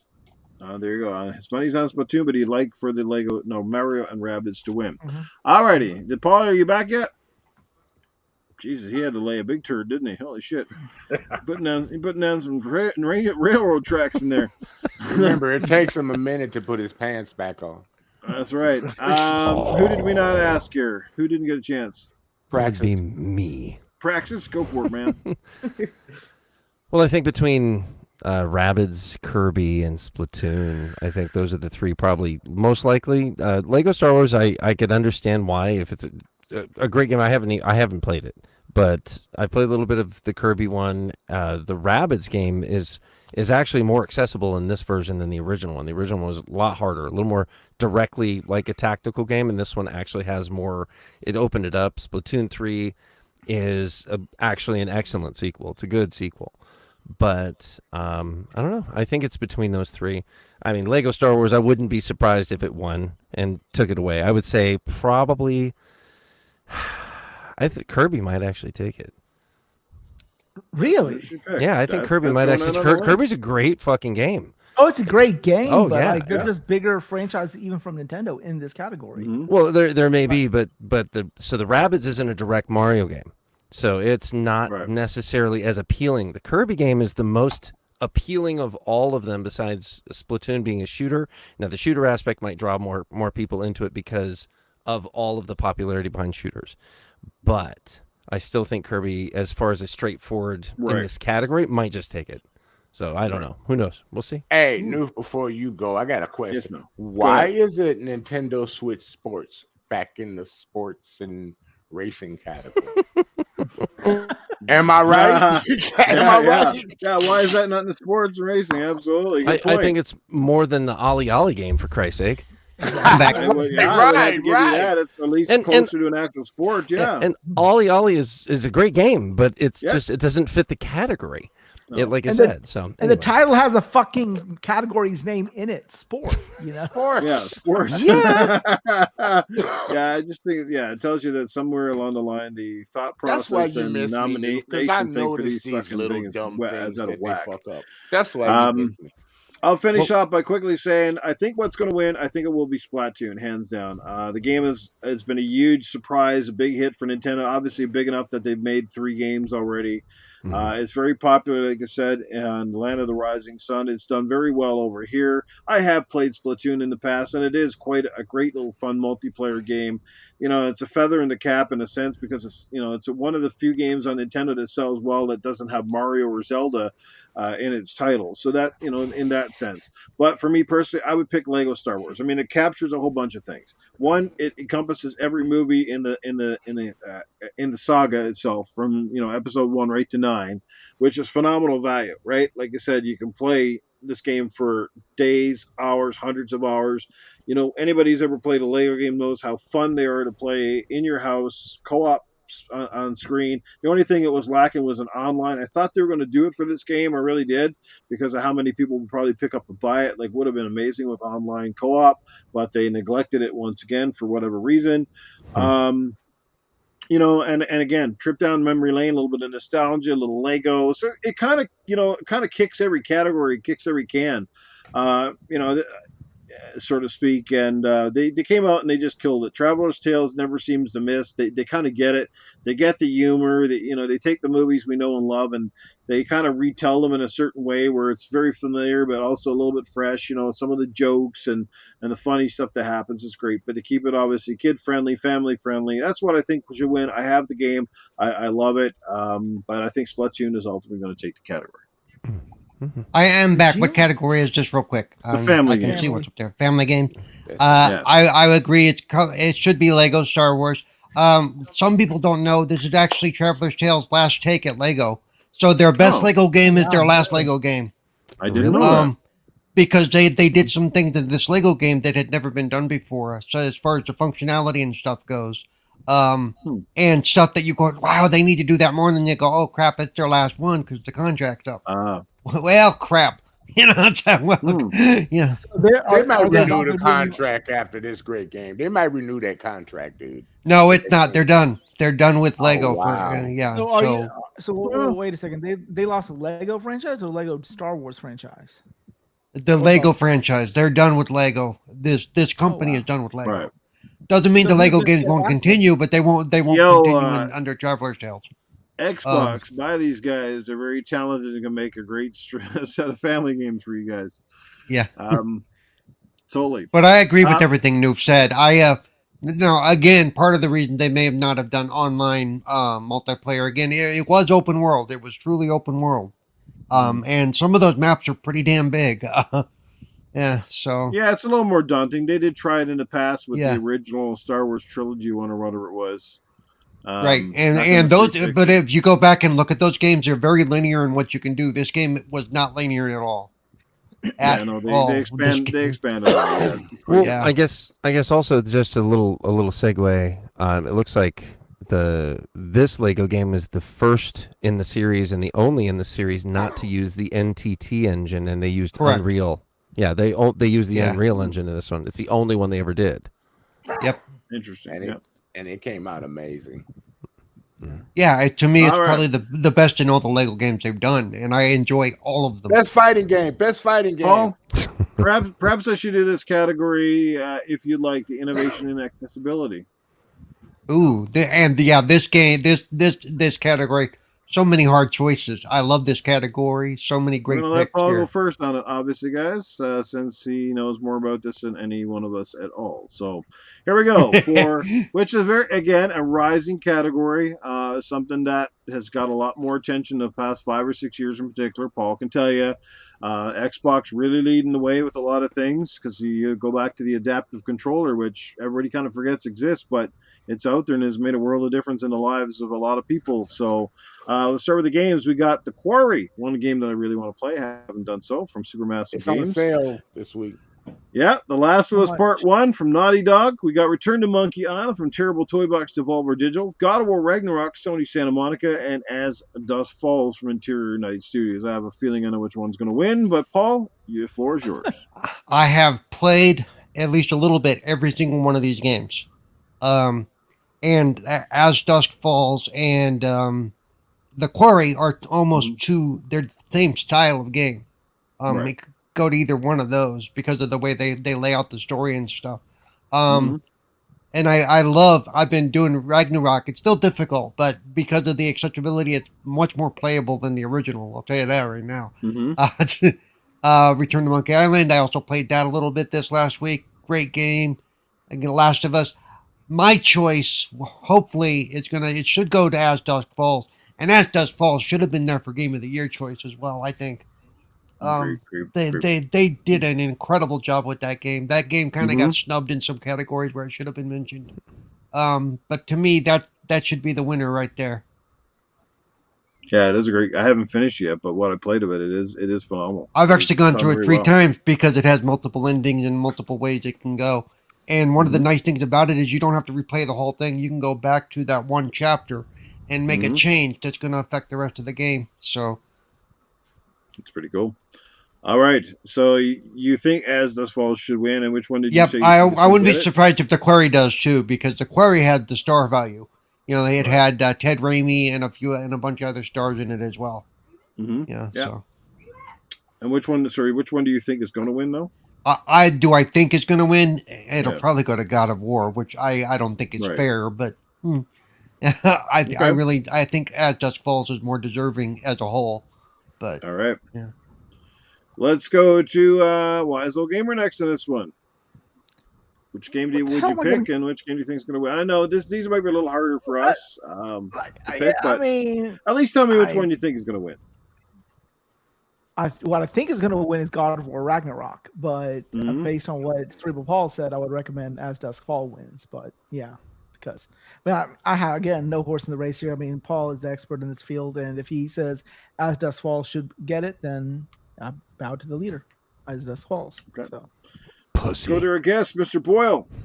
See, I can be nice sometimes. Bullshit. Not nice to you. You still there, Royal? Yeah, Mr. Yeah, Boyle. All right. So your turn. As Dusk Falls, I played it. I didn't finish it. I don't know. I guess I can be honest. Like it wasn't just my type of game. You know what I mean? Like we all have, and that's fair. It's a different kind of story. Yeah, like I didn't say it's bad or nothing like that. I mean, I did enjoy the short time that I had with it, but I didn't beat it. I didn't really go much further because, like I said, it's just not my style of game. But I mean, we all have our own preferences. Hey, but Boyle, we're basing this on accessibility for someone that's disabled. So, if you had a choice, which one you think would? Well, you guys can't really, unless you use the functions. You guys can't really speak to that. So it does come down to. I mean, I X-Man tries to play these games. I have a little bit of disability. I can't play the games like I used to 40 years ago, man. So I guess don't admit it. I just don't admit it. Yeah. You know? I mean, I see that. I mean, I can definitely see that winning As Dusk Falls 100%. Because it's mostly a click game. That's why it actually works. Well, yeah, it's a lot like the Dark Pictures Anthologies pictures, which the Devil Within Me just came out, which I hope to pick up soon. It's that style of game. I love that style of game, that way of storytelling where your choices can actually affect the game, you know. And it's some of the characters die, some of the characters live, you know. I dig that style. I do have a question. Why? Okay, what the hell did they add to Last of Us 1 to make it into this category? They dude, when they redid Last of Us 1, they revamped the entire system. Yeah, they borrowed a lot of options from The Last of Us 2, which, if you guys remember correctly, had a lot of accessibility options like colorblind mode. Yeah, like they had a whole ton of shit. I couldn't even tell you. Yeah. Trust me, they the accessibility page. The accessibility page for Last of Us is long now. They did an amazing job there as well. All of these games have that long page of accessibility options. That's what I'm saying. This is actually a hard choice for those of us who've gone through them all. This is a difficult choice. All these games are very deserving of that title. Mm-hmm. Yeah, this is going to be one of the most difficult categories, I'm sure. And again, they're going to have to get the experts, people that have gone through every game, and kind of weigh out the options and how it applies to different people with different capabilities, right? Yep. Mm-hmm. So, Paul, didn't you get your invitation? Yeah. No, I didn't get mine, but I know somebody I know is on the panel. Yeah, That's cool. I wish I would get. I wish one of these days I would be on the panel. That'd be for fucking that. awesome. We got to push to try to get that to happen. That'd be amazing. Those of you who know Phil, talk to Phil for me. Or Keeley, talk to Keeley for me. And yeah, Phil's a good buddy of mine. All right. Well, Sir X-Men, who do you think's going to win? I'll go with As Dust Falls. As Dust Falls. he sounds so enthusiastic about that. Yeah, whatever, fuck it. Well, in his world, it's probably called As Dust Falls. Yeah, he's yeah. Oh my God! So that's what Other than slight carpal tunnel every now and then with my hands, man, they're calling still have better, still have better moment. But I can see where Paul's coming from with that. Mm-hmm. And I've seen As Dust Falls gameplay, and it's really easy to access because all you got to do is just tell it where you want it to go and what you want it to do. Mm-hmm. Hey, Iceman, Elden Ring has no business anywhere near this category. Okay? It doesn't even deserve to be in the same room with this category. But I understand where Paul's coming from, and I've seen gameplay out of all of them, and that's the easiest game to use access for. Right. That's it. All right. Let's go to Praxis. Elden Ring, the anti-accessibility game. Yeah, pretty much. Yeah. So I'd say it's you go to the accessibility screen on Elden Ring. It says "fuck you." I don't know. If you were bad at game asshole, this game will crush your soul. You've opened the wrong game. Go away. So I would say it's a direct tie between God of War and The Last of Us Part 1. Thank you, Sony. Sponsored by Sony. It's I would say probably as Dusk Falls should, from the standpoint of the type of game it is too. It's not just the accessibility aspect. I'm looking at it from the games themselves and kind of what they've presented and the different interfaces that you could have. Having a regular game and making an incredible interface that allows you to take advantage of it is something, but having a unique game and then having it present maybe different ways that you wouldn't think, and it being an interesting game and something that lends itself more to it, I think maybe As Dust Falls has a good chance. So it'd be interesting to see what I'm curious to see what does come out of it. Right. And I think I'm the last one to weigh in on this, correct? You are. All right. Let me just say real quick before you say your thing. I also want to throw out something I didn't know until a couple of nights ago that one of the other guys that's into accessibility journalism pointed out. The Australian side of the people who do the Australian awards and stuff for games, accessibility is actually part of their primary selection process for even their game of the year. So they've mainstreamed it, so it's not a special thing that they actually look at it as a whole. Which I think, and I even messaged Keeley publicly on Twitter, of course, just to say, hey, this is something you guys need to look at too, that this is part of the aspect that you need to start looking at and normalizing this discussion so that it's for all games, not just its own little special, we got to make them feel good. Here's a little side piece, Yeah. Well, I think he said whole and side pieces. If they were included as an aspect of the game of the year and make that as a focus, as and then like, Praxis said as. Yep. Yeah. And I think if they did that, it would make more of the publishers be aware of what they're doing as far as accessibility goes. I think it's a good balancing point to say the publishers go, hey, if we want game of the year, we need to look at this. Yeah. What can we do to make the game more playable? Are you happy, Sir X-Men? God damn it. I think I think, like I said, this is going to be a tough category. I think it's a bit of a toss-up. I'm personally going to lean on The Last of Us Part 1 taking it, simply because I know the accessibility options that they put in number 2, and if they're anything that extensive, they've covered all their bases. And I mentioned the game is just an amazing game, regardless of what you think about the pricing scheme or anything else. That's kind of irrelevant here. They just catered to a lot of audiences with that game and made it playable for a lot more people than would have been previously possible. So a lot of new people now can get to go back and experience The Last of Us Part 1, which is important too, that perhaps couldn't have done it on the older version. So kudos there. As for a personal pick, I have a soft spot for supermassive games, and I would love to see a game like The Quarry get it. So Yeah, but either which way, a good category here. At least some sensible ones that actually make sense. So let's go I and still do want the to play next the Corey. categories. Yeah. Yeah, So next- I've seen it. I haven't played it. I've watched it a lot though. Fighting game. Because I want to know what fighting all game. right, No, I didn't see any fighting games this year. I don't want to know. I want to best. know. All right, let's do. We're gonna do Yeah. the best fighting game, and then we're gonna probably get into the best performance, best game direction, probably game of the year. We'll do about 3 or 4 more categories here. Let's do the best fighting game, which again a little bit debatable. All right, our nominees for best fighting game for the Game Awards. We have Sifu from Slow Clap. We got the Multiverses from Player First Games, the King of Fighters XV from SNK. We saw JoJo's Bizarre Adventure, All-Star Battle R, and DNF Duel. So What the fuck there is you that? go. I have no idea. I don't know half of these games. All right. So Did not finish. Yeah. All right. Let's Do not fuck. I don't know. It's just Praxis, I'm going to let you take the full first on this one. Which Wayne do you think is going to win, and which would you pick? Well, let's scroll it up a little bit. I see seafood. Let's see. Okay.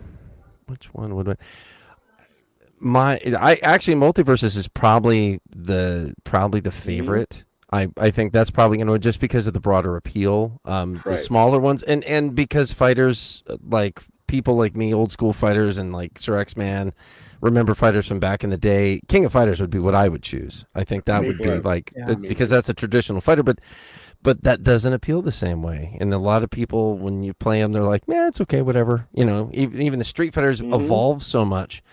But I think Multiverses is probably, like I said, it's a little easier to engage, get into, get out of. People can play it a little, you know, they can relate to the characters quicker. Whereas King of Fighters are all these fighters that appeal to me because I've played that series since it first came out.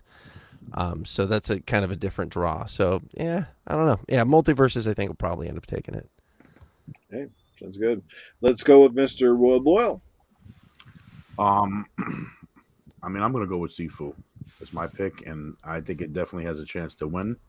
I mean, like I said earlier, I think it's a very unique game. You know how you pick up the bottles, and you can just basically pick up anything. And I had really fun playing it, and I think it's got a pretty big following. People may not think it does, but I think it does. I think it's got a big enough following to win it if it does, and I think it has a good chance.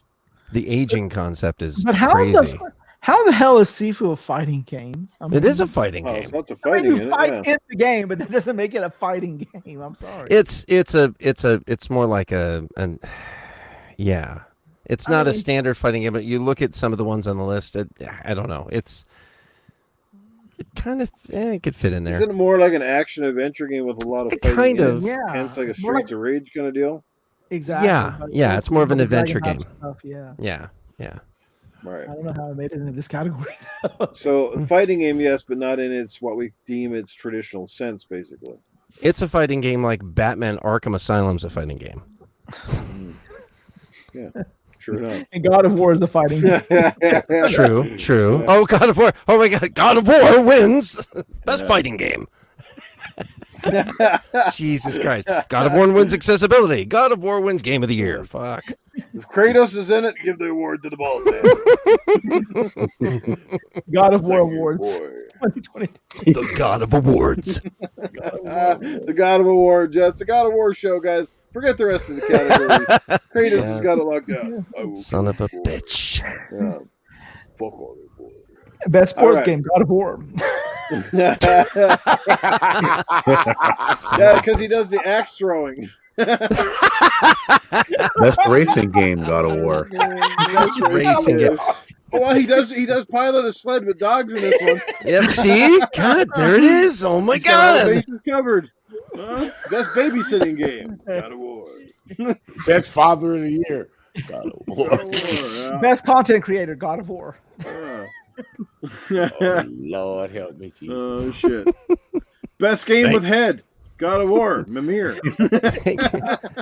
Thank you again, Daniel Jackson. well, given All right. that it opens up with Atreus playing with his balls, I mean, you know, Oh, my Lord. All right, let's go with you, Cerebral Paul. Which one do you think is going to win, and which would you pick? I have played one of these, so yeah. because I shoot, I don't hardly know what Multiverse is. I do know what King of Fighters is. King of Fighters is actually probably the only true fighter up here. Yep. No, it's JoJo's also is a true fighter. I know that's the closest. Yeah. So yeah, I mean, me personally, given that it's the only one I played, I would say Multi, but yeah, I have no idea where it's gonna go because, like I said, most of these, I don't even think multiverses should be in a fighter kind of context. Because to me, a fighter is like Mortal Kombat or stuff like that. It's a brawler fighter. Yeah, but it's such a. It's a button masher, and most true fighters are not just button mashers. It's one of them games that if you really do get into it, it is strategic. It has some strategy. It's hard to be strategic when there's 8 other guys on the screen trying to just run around and beat the shit out of you. So it's. We cannot talk about like taking a shower life. it sounds like taking a shower at the penitentiary. To me, it's boy. To me, it's a multiplayer game, but I don't consider it a fighter, a traditional fighter. But that's just me. I do want to check out Sifu one of these days. Now that I have access to a PS5 and all that junk, and I'll check out some of these other titles. But yeah, for now, I'd like it to go. What's that? My pick, the only one I played is Multiverses, even though I don't think it'll win it, and I don't think it should. But I'm just looking at pictures of DNF Duel. It looks like Darkstalkers. It actually is a straight up fighter. Yeah. So there you go. Well, actually, Multiverses is probably the most well known of these games in this category, apart from Sifu. I want Sifu to win. I don't think Sifu is a fighter, but I want it to win. However, I think based on just the overwhelming popularity of the game, I think Multiverses is going to actually take it. So, yeah. I love your mom, Wize Old Gamer. So easy. Reminds me of your mama, big bitch with a small crack. Makes a lot of noise. All right. Jesus.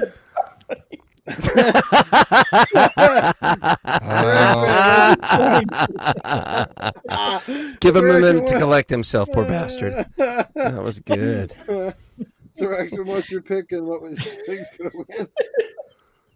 I heard DNF Duel is really fucking amazing as a fighter. Your ass would pick the one game nobody else is picking. No, it ain't that. I like fighting games too. I just check them out. Did you play this game? See what people say. I will eventually. I haven't. I just started. I just fucking started playing games. I'm still healing, man. I'm still recovering. Okay, it's not easy for me sometimes, dude. Oh, boo-hoo. But as far as nostalgia goes, I want to give it to King of Fighters. I think King of Fighters will win because you didn't play that fucking game either.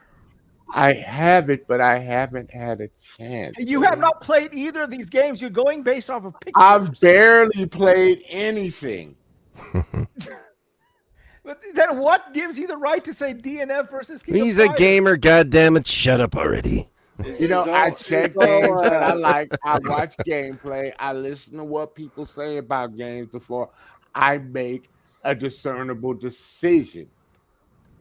And like I said, I heard DNF is pretty goddamn good. King of Fighters is pretty much the same, except with prettier graphics. So prettier girls. I'm just saying, Wize, that as far as nostalgia and the true fighting game on this list, I think King of Fighters will get it. But I think it's going to be close to close with D and F Duel because of how good the game is. All I'm saying is just because I slice my meat every night doesn't make me a butcher. You say you spice your meat up before you play with it? What'd you say? Slice your meat up Slice my every meat day. every night doesn't make me a busher. Okay, that's all. I mean, I Paprika. say, listen, it's like me saying, "Oh man, God of War looks good." I can understand why it's getting the ratings that it's getting, but I haven't played it yet. You're going off of Game of the Year. You're giving somebody an award based off of a picture. I wouldn't give it an award if I didn't play it. I'm not able to vote, dude. Hey, that's It's how we just- rated it's girls in the just- Playboy magazine back It's today. just an objective She opinion. looks good. Educated guess. Educated guess. They say that girl is okay looking, but she's really good in bed. That girl beautiful, but she sucks in the bed. Guess which one you gonna go with? The one that sucks. Exactly. Right. Actually, there's another aspect I don't want to get into too deep.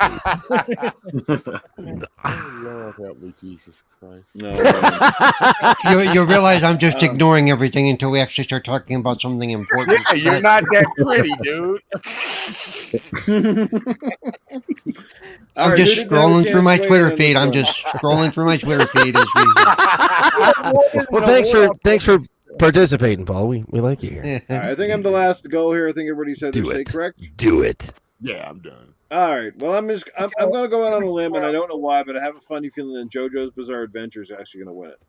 Really? What the fuck? Really? But Multiverse the- is probably the most popular pick here because everybody's played it. It is a free-to-play game, so it's probably the most popular bet. But is it the best actual fighting game? I've heard good things about JoJo's, although I've never played it. Never played any JoJo's games in the past. But King of Fighters, I don't know. They just never ever seem like they're always competent, but they never really seem to blow anybody's minds. You know what I mean? Like they don't really invent the wheel or reinvent the wheel, not in the same way that it's kind of Street Fighter does. sort of Oh, come yeah. out and kind of reinvented itself a little bit. So I don't know. That just so I never played any of these games, so this is a real hard category for me to go with. But that's just what I think is going to happen. I could be wrong. We're going to find out in a couple weeks here. So. Let's move on to the next category. Still got a couple of juicy ones left to go. All right, let's see what's coming up next. Best action adventure game, best action game. What do you think, here, guys? Action adventure. Let's do this one. All right, our nominations. Yes, this is a hotly contested category. Best action adventure game. We got a couple indies in here, starting with Tunic from Tunic Team. We have Stray from Blue 12 Studio. Horizon Forbidden West, Guerrilla Games, God of War Ragnarok, Sony Santa Monica, and A Plague Tale Requiem from Asobo Studio. All righty, who wants to go first on this one? I'll go ahead. Go ahead. I mean, I didn't get to play Plague's Tale yet, but I have Horizon, which I think is a great game. Like I said, I played Stray like less than an hour. I really didn't get into it. And I never played Tunic, but I think it's going to go to God of War. Like that's probably my pick. I mean, I just don't see how. I don't know. I just don't see how it's going to lose. I really don't. If it does, it does. But let's just say Stray does adventure really well, but the action part maybe not so much. Yeah, I was going to say Stray would be a very slow action adventure. It's kind of whatever. I think it'll be redundant if they give God of War the award for this one and for Game of the Year as well. I think that this one's going to be Horizon Forbidden West, actually, because it has a lot of adventure and a lot of action, and the moment-to-moment gameplay was really good as well. So my vote goes for Horizon on this one. So. Well, that one definitely lives up to the action adventure part. That game is massive. Holy shit! Mm-hmm. All right, so Boyle, your pick is God of War. Yeah, that's the one you think is also going to win, right? Yep. All right, Simple Simon, he picked both. All right, God of War so far from Boyle. Let's go with Sir X-Man. What do you think is going to win? What would you pick? God of War. It's too hot right now. Mm-hmm. It's too hot, and from what I've seen, it's worthy. Oh shit! Here we go. It's worthy of that category, dude. Mm-hmm. No. Based off of a fucking picture yet again. Dude, I've played God of War, and I've always loved every God of War that I have played. I just haven't had the time to play these ones that are out, man. So don't stop, please. Would you say don't stop? Huh? Oh, shut up! Anybody find it funny though how they got the picture crop for God of War and you got Kratos' head cut off? Well, we know who the focus of the game is, I guess. Spoiler. Yeah, son of war, yes. God of Sun, yeah. Son of God. Oh, wait a minute. Son It's of- a Christian yeah. game? Oh, my God. Lord help me. Well, they got a lot of boys in it, so it must be a Christian game. That's your thing. That's Catholic, buddy. Catholic. That's Different. his thing. The At least I Pope don't need a came. picture. The Pope came to his house to have a talk with Wize Old Gamer about that shit. It was just like tapioca. Disgusting. What are we talking about again? Can we get back to? How do we get fucking Wize Old Gamer tapioca in the fucking action game award category? What the hell? That was What kind of game is anyway. that? Is that like a sequel to Seaman? I'm just saying, if it's yellow, if it's yellow and lumpy, dude, you need to go get it looked at. Okay, I'm just saying. Not describing about breasts now. Deep cuts, Noof. Deep cuts.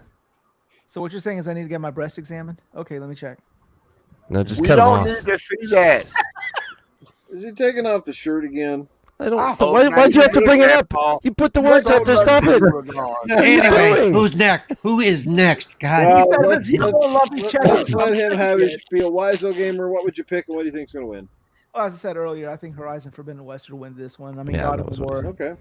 Yeah, so as I said, I think it's more action and more adventure than what I've played of God of War up to now. I mean, no, it's not. It's less action, but more adventure than God Right. of War. So.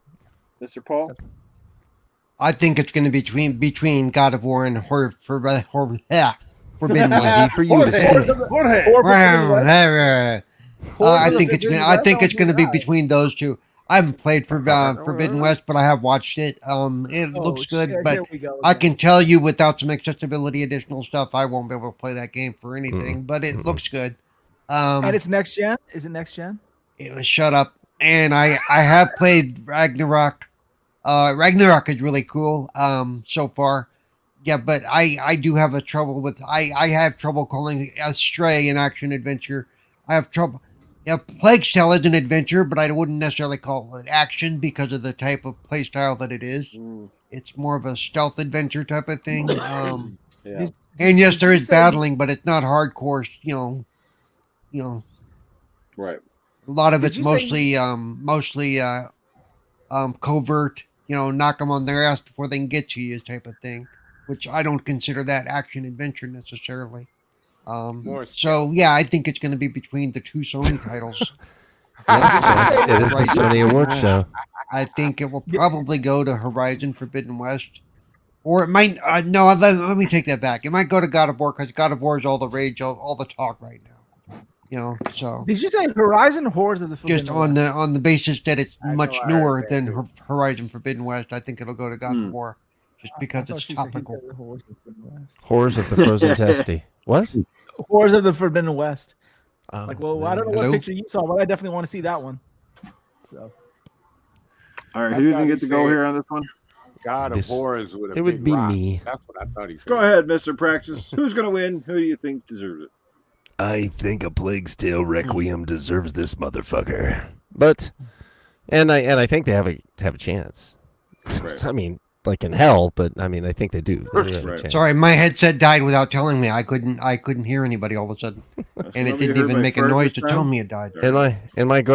My God of War Requiem was hard to play when my limited edition didn't come with a fucking code. No. I don't know if anybody heard. I don't know if anybody Wait, heard. Did Did anybody you say hear about God of War Requiem? Is that what you just said? that? No, God of War Ragnarok. Well, no, No. you said go back Did and I say play the tape. Requiem? You, Oh, yeah, you I did. might have said it. You but did. did you hear? Yeah. Did you hear? I was making a point though. Did you hear what happened? everybody No, has I limited did There not were- hear there were that. hundreds of people that did not get the fucking game when they bought the limited edition. Oh There was no. no code in the box. $250 and they got no Hammer and game. everything. Yeah, they got everything but the code. There's a cut up because they didn't get the disc. They got a disc was digital supposed to code. be in the box because there No, was they a cutout didn't. at the No, top there of- was no physical copy with that Yeah, edition. No, and there was No. a cutout for the disc on the top For the of steel the book. box. It was a Yep. steel Yeah. book that had that you open up and it has a code Came in with it. the code. And Yes. there were like hundreds of people that didn't get it.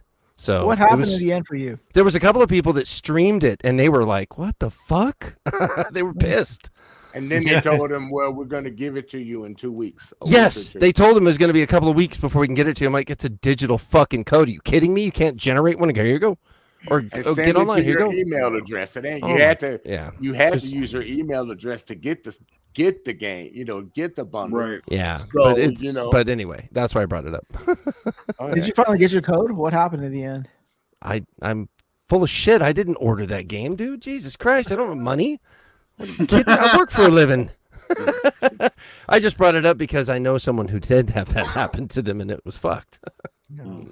yeah, Funny, trying but to- fuck. I can't I'm just- imagine doing an unboxing and going, Oh yeah, there's no. something missing from this game. Oh dude. Oh, and- the game. Oh, I think it's so stupid to give anybody a steel case and no fucking disc inside. It just Oh dude, I agree. Yeah.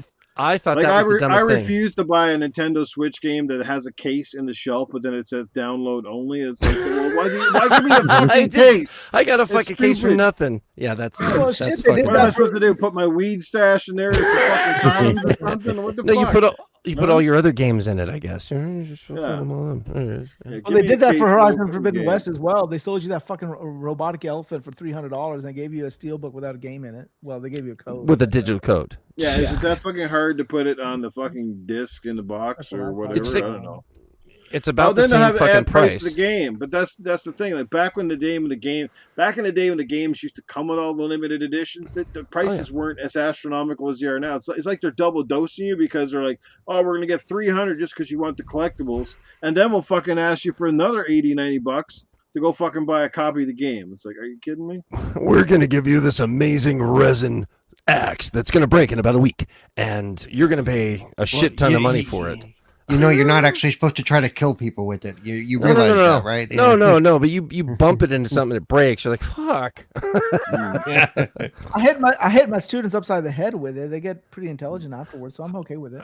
I got Hey, I got the old Blu-ray that had the Lord of the Rings, the Fellowship, or the full set, and it came with those two statues.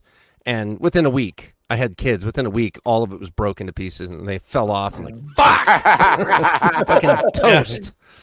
We got some And amazing people in the chat joining us once again. We got the one and only Jesse Darby after a long absence. Good to see Jesse back in the chat. We got our good friend Axel1324 Gaming is in the house. We got Infinite Umber here as well. Phasma's still hanging out with us. Good to see her here. Iceman, Vic the Click, yes, or as Cerebral Vic the Paul Clit. always likes to call him. Vic the Clit. Yes, Vic the Clit. Yeah. The Clit. Vic Mr. the Bushido's Clit. still in Talos Radio. Yes, Kyle Milo, and the list goes on. Thank you guys. Spider-Man's still swinging around in there. That's great. For me, guys, pretty simple on this one. God of War is going to win. It would be my pick as well. Just an incredible game. It lives up to the whole term action adventure. It's got everything you want in the game. I do see how this one is not. I wouldn't say a slam dunk here, but I think this is almost a safe bet. Stray as an oddball in this character. Great game in itself, as is Tunic, but I don't know. They just seem like oddballs out compared to what they're going up against. And like you see, you got two little indies versus. Well, it's essentially, isn't Plague's Tale Requiem still considered an indie Yes. or no? Yes. It is, Yeah, right? No, One of the it's still considered an indie. Probably one of the best looking indie games ever made. Yeah. Yeah, that's Asobo is still an indie studio. Asobo is still an indie studio. But that So, game yes. is starting to climb up the ranks in the AAA. It's Yeah. climbing up there. It's that Borderland AAA kind of stuff. I mean, like That you is know, a- you know, Asobo is a publisher, is a developer that Microsoft needs to buy post haste. I mean, they did the whole flight simulator and they did Yeah. Plague Tales. I mean, they need to go ahead and buy them. Yeah, blind. shot- Shocks me that Microsoft they needs to haven't buy you snapped some them up bigger already. boobies. That's what they need to do. All right, we're gonna do a couple more categories and then close it out here because we got about 15 minutes to go before essentially. Oh, we 2 still hour mark. haven't hit up the Yeah, last topic. we still got a few. Yeah, we Okay, haven't even well- got to the big one. Let's see here. Best performance. We're gonna pass that. I Yeah. think we're gonna get right Let's down. go 'Cause to I the think big it's dog. Fuck Let's it. go to the big dog. Do Fuck it. it. Let's get right in there. Game Do of the it. year, the most prestigious award handed out at the Game Awards. This is the one that's always the most talked about. It's kind of like winning the gold medal Olympics. You know, if you get the Game of the Year, you get a lot of prestige, you get a lot of advertising cred, all that sort of stuff. And here are the main nominees. And in this category, we actually have 6 now, which is odd.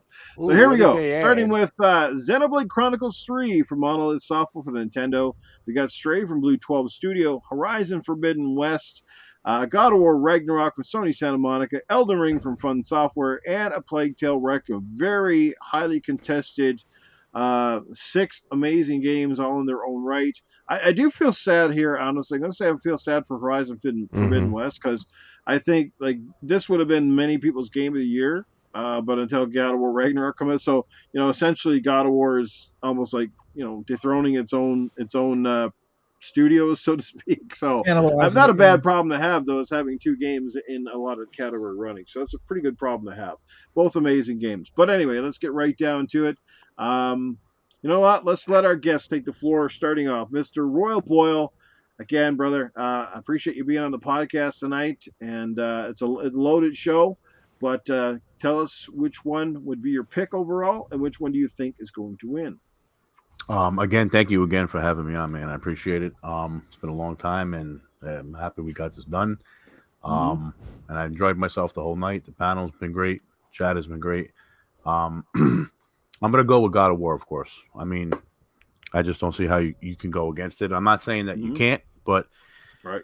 I mean, my gaming preference is different from everybody else. I'm not a big RPG guy, so I mean, Elden Ring's a great game. I know it is. I have it. I own it.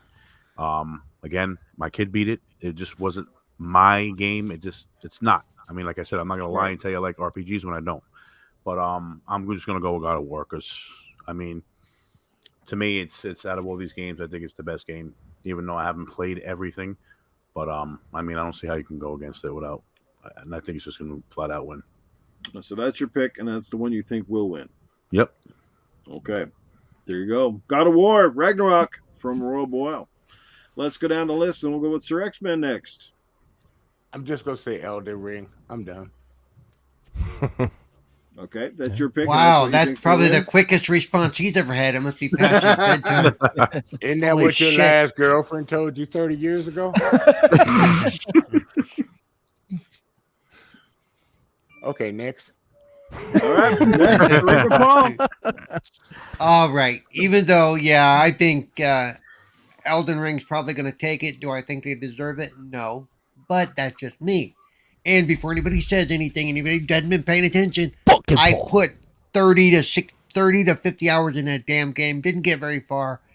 It has no accessibility. It's like, fuck you. You suck. Don't worry about it. I for as long as I played it, everybody says, "Oh, it's a great game, got a great story." I'm like, "What fucking story?" Run around and kill shit. Is there even a single cutscene in there after like 20 or 30 hours? Yeah, it's like there's no narrative. It's a kind of great narrative. Where the fuck was it? Well, if you read the background on it, I'm like, I shouldn't have to go read a fucking book to figure out what the hell the game's about. Yeah, whatever. Of the other games that are here that I have played, I honestly think as a full up of the whole game, the story, the way it played, the way the story went, I think I would love to see Plague's Tale take this. Oh. I know they probably won't, but I think it's very deserving of this title. I haven't finished Ragnarok, so I don't know, but of the ones that I've played all the way through, I think Plague's Tale, it'd be nice to see it, but Elden Ring will probably take it just because everybody keeps talking it up and how great it is, how they played it like 23 fucking times, and I'm like, okay, great. But every time I say, okay, what's it about? They go, well, it's hard to explain. Oh, so you don't know either, is what you're telling me. Okay. There you go. But it's cool. Okay, great. That's why I want to play a game, because it's cool. I have no idea what the story is about. All right, got it. So, come on, Overwatch didn't have a story, and it won Game of the Year. Yeah, true enough. Yeah. You don't always need to have a story, I guess, apparently, but yeah. All right, so Paul, you're saying that Elden Ring you think is going to win it, but your Yeah, pick is yep. Plague's But Tale. my pick is Plague Tale, which is what I would like to see, but I know it's not going to happen. All right, Darth Praxis, where do you sit on this one? I sit with Paul in regards with a little bit of different perspective, but the same kind of thought process. I think Plague's should. I mean, it would be great to see that win. I think they deserve to win. Especially the narrative and everything, the emotion, everything drawn into it. I think it's probably the more interesting one, even though God of War Ragnarok is an amazing game. I think A Plague's Tale is, there's a different kind of level of gameplay, and the whole aspect about it is more interesting to me. But as far as what will win, I think Elden Ring will probably take it, just because it's, even though Paul would disagree with me, it's the most accessible FromSoft game ever.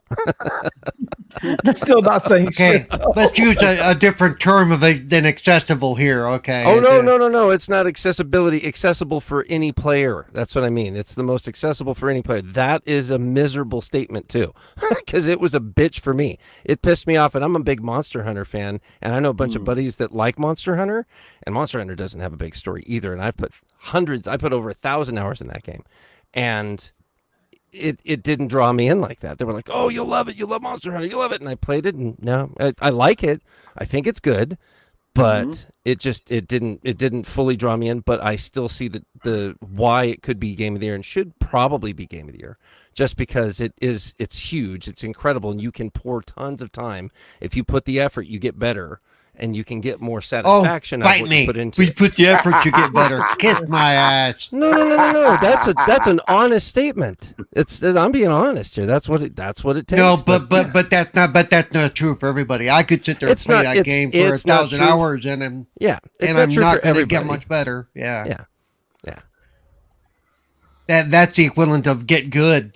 Just practice more. Oh, kiss my ass. It ain't gonna. Yeah. It's not the equivalent of get good. It's a skill based one. Yeah. And if you don't have the skill set, look, I don't have the skill set to continue on beyond a certain point. Right. But the people that do, and they able to get past that point. Oh yeah, there's a whole lot of there's a reward for that, and I understand why they like it so much. So that's what I'm saying. Well, we got a lot of people in the chat are definitely Elden Ring fans. We're seeing Iceman, Axel, a few different people in here definitely shouting from the heavens for Elden Ring. Yeah, but like Iceman, Axel, they're idiots. What do they know? So they don't want Elden Ring to win as much as they just want God of War to lose. So how about that? Yeah, thank you, idiots. Wize Old Gamer, what's your pick, and what do you think's going to win? Well, first of all, this category is hilarious to me. I'm kidding, guys. I'm kidding. I didn't I'm putting myself in the perspective of these developers. Like, think about Asobo or the people who developed Stray. They're probably like, "Fuck, we got nominated." Yeah, no shit. How the fuck did that happen? and then you got Horizon Forbidden West developers. They're like, "Fuck, we just got nominated." Damn.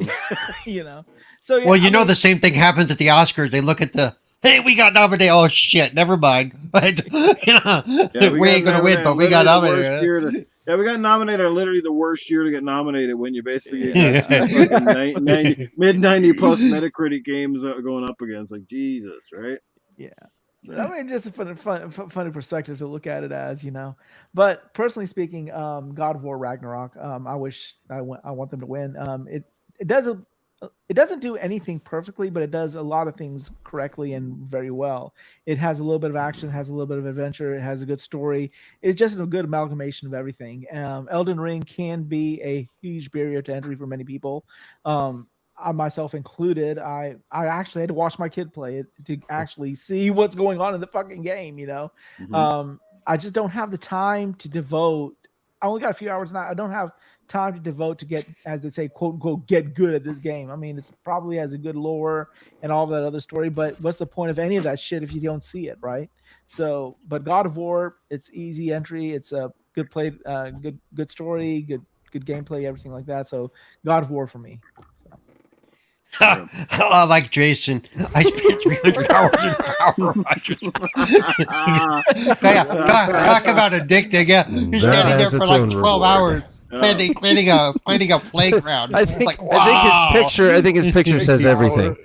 Well, you know, it's so funny, right? Because there's so many games that come out every year now that people legitimately just kind of lose their lives and feel like even that little Fall Guys game. I mean, it's so bloody Yeah. addictive when you get going. It's like, oh my lord, right? So simple, but yet so just oddly addictive. It's just weird. And all you do is wobble Yeah. and jump. Wobble. Huh? That sounds like you, Wobble, Sir wobble. X-Man. Just take it. Whatever. Darth Praxis, I don't think I got to you yet today. You did. I thought I did. Yeah, I thought he did. He did. Yeah. All right, I then pressed I'm ball last off, to go. so there you go. Yeah, that's right. Yeah. You're the last Look, one. Though. let me just shout out, first of all, congratulations to all of the studios, because I think the 6 nominees here are all amazing games in their own right. Stray might be the one that really stands out as sort of the oddball. I think it raised a lot of eyebrows, like, what, Stray is up here in the same conversation as God of War. But you know what? In a lot of years, Stray would probably be, like I said, a very top game. I rate it very highly. I was pleased with it from start to finish, pleasantly surprised with it, actually. And again, it's one of those indie games, much like a Plague's Tale, where it straddles that line of being an indie, but yet like straddles the line of being almost like a AAA, because like you see the production, you see how well put together it is graphically, art design. Like it has so many strong categories that make it a great game, and it's a little bit different, right? Like it's not like a lot of, you can't say that Stray, oh, it's like 100 other games I've played already. But when you look at sequels, like you got Horizon Forbidden West, which basically trumps its predecessor in almost every category, and God of War does much the same thing. You took already 2 great games and you made them essentially better. So that's where you come. And then you got Xenoblade Chronicles, which you can't forget. A lot of people love the first couple. I've heard nothing but good things about the third. I don't have it, never played it, and probably won't ever play it, but I'm sure a lot of Nintendo fans are out there crying from the heavens. So, look, personally, my pick is obviously going to be God of War Ragnarok. I think it edges out Horizon from. I'll say the one reason I'll take God of War over Horizon Forbidden West, because I just find Horizon Forbidden West feels a bit too long to me. It feels like a really good game that just is getting dragged out way too. I guess yes, you could skip a lot of the side missions, but that's not kind of how I roll. And I just feel like I'm retreading the same ground a little bit too long in that game. And it's like, come on, like just let's cut to the fucking chase here, right? That fucking chess mini game. That fucking chess. There's all this kind of shit, like But God of War keeps it a little bit, again, a little more sort of semi-open world. Like the Tomb Raider games where. Yeah, you can wander off a little bit, but at the end of the day, you're still basically on a path. It's kind of directed a little bit, so that sort of thing. And but I'm going to say, look, the hands down winner is going to be God of War Ragnarok. I think it's going to edge out, obviously, Elden Ring, because again, it did improve on its predecessor in almost every way possible. Very deserving sequel. And my pick is God of War, and I think the one that's going to win is God of War. Personally, that's how I see it. I think that's the way it's going to go. I think God of War is going to sweep almost all the awards it's nominated, maybe 1 or 2 off. I think it got 10 nominations this year, 10, 11, something like that. Was it God of War? Anybody know the off total? Not off the top of your hand. No. Too many. Yeah. Yeah, but either which way, it's probably the most nominated game at this year's awards, right? Even beating Elden Ring. So, but now the question I asked you guys before we conclude is, if God of War doesn't win Game of the Year, do people riot on this one? Do we never hear the end of it again? Sony fans do. Right? I mean, a lot of Sony players have PlayStations. They bought Elden Ring and they love it. So, it's only a contingent of loud, obnoxious fans that we're going to hear from, or is everybody kind of okay with it? Because it seems like a lot of people really don't care. It's like, yeah, they might have a preference, but they're all, like I said, all very fantastic games. I mean, they're going up against some good games. So, I mean, if they didn't win it, I mean, it ain't going to affect me either way. But I think it's going to win it. But, I mean, imagine if Stray wins. Oh, that'd be riots. You can That'd be forget it. fucking The hilarious. podcast will be going nuts for That'd be weeks. fucking But- awesome. That'd be crazy. I'll say this though. All jokes aside, and I know Paul, you said that it's not approachable, but I'll tell you this much with Elden Ring. My kids, they don't play these types of games. God of War, Horizon Forbidden West, those are like sort of my genre type of games. They're more into your Valorants and your Fortnites and all other crap. Elden Ring, when it first came out and it blew up on the social medias the way it did, all of these kids, my kids included, who were never Mine used to playing too. games like this, Mhm. they swarmed on this game like anything. My little boy came to me and said, I want to play Elden Ring. I'm like, what the hell do you want to know about Elden Ring? You never play any of those type of games. He's like, no, I want to play it. So that goes a long way when you can take such a hardcore game and penetrate into the mass market. I think that speaks laurels about your game. So I think it does deserve a certain and accolade. one thing I've spoken to a little bit. Yeah, it made a big splash when it launched, but I would love to see the completion rate for that game, for all the people that bought it because of all the hype when it Yeah. came out, which is fine. I would love to see how many people actually stuck it out, or how many people did it for My a two little bit. boys beat that game. They both was like, I think in about. Well, what, no, 3 I weeks, they were understand like that. I level understand that, but 200. I'm like, how the hell you get to 200 that quick? yeah, I was like, I get that. I Fucking get Twitch that. reflex they have. Yeah, I get that, but I mean, as a whole, it did make a big splash, and everybody says, well, the masses bought into it. Of those masses, I would love to see the numbers for completions, or those who actually stuck with it, because I know people besides me who stuck with it for a while and went, you know what, I really can't get very far in this game. but there are So people that does that haven't take even away beat from the? God But does of that take? Wars yet? A lot of people Well, don't wait, have yeah. time to finish games. But that's on top okay. of that, You guys are missing my point. You guys are absolutely missing my point. It's not about time. It's not about any of that. It's about once they played it because they heard such great things about it and they tried it and they went, oh hell no. Those are the ones and there are those percentages out there. Mm. In other words, a lot of people think people are going to try more FromSoft games because of this, but it could also go the other way where, some people that got burned on this are going to go, I don't want to try. I've been through But enough some people software did that games on that Plague's Tale Yeah. too. Oh my God. There are people that stopped playing Plague's Tale because they didn't feel it or like it. You know what I'm saying? That's It happens okay. in every game, man. You're totally missing my point. No, Absolutely. I'm making your point for exactly No, what you're you not. said. You're missing my bigger point that this game made a very big splash to the public. But my point is, of that big splash, though, once people got their hands on it, I'm not talking about what happens to every game. This game did make a big splash, but until they release their next game, we're not going to see well, the end result of that big splash. but But it seems like you're singling out one game. I look. I think No, what No, Paul's there's a also reason trying to I'm say- singling out that one you're game. saying that just this big splash goes beyond that. I mean, you gotta say there's Elden gotta be more Ring- than people. Look, Elden Ring, let's face it, Elden Ring sold more copies based on people's feedback, hype, and all of the streaming, as opposed to God of War, which sold a lot of games based on its reputation. Because Yep. God of War has already surpassed in 2018 easily, but a large part of that's because people that played the 2018 automatic were sold.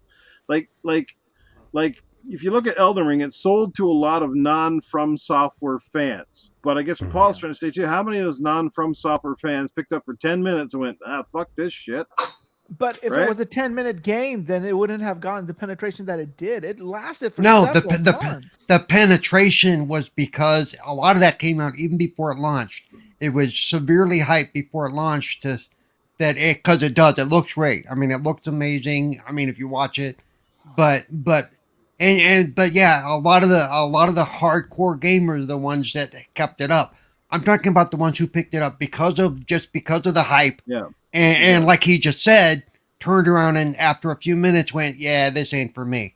Because, I mean, I am a almost did it, gamer but I'm and right I've seen a lot of people do that with Battlefield 42. You seen a lot because of people Battlefield do 42 that at launch was a, You but seen a lot of people did you're that with- missing, you're absolutely I still understand. missing. No, you're not. You're missing my point.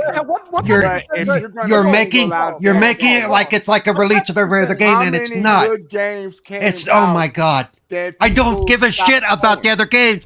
I don't give a That's crap the about thing. the other games. I'm not game? talking about other games with normal launches. This is not other games normal launches. I don't give a crap about Battlefield. I don't give a crap about Assassin's Creed.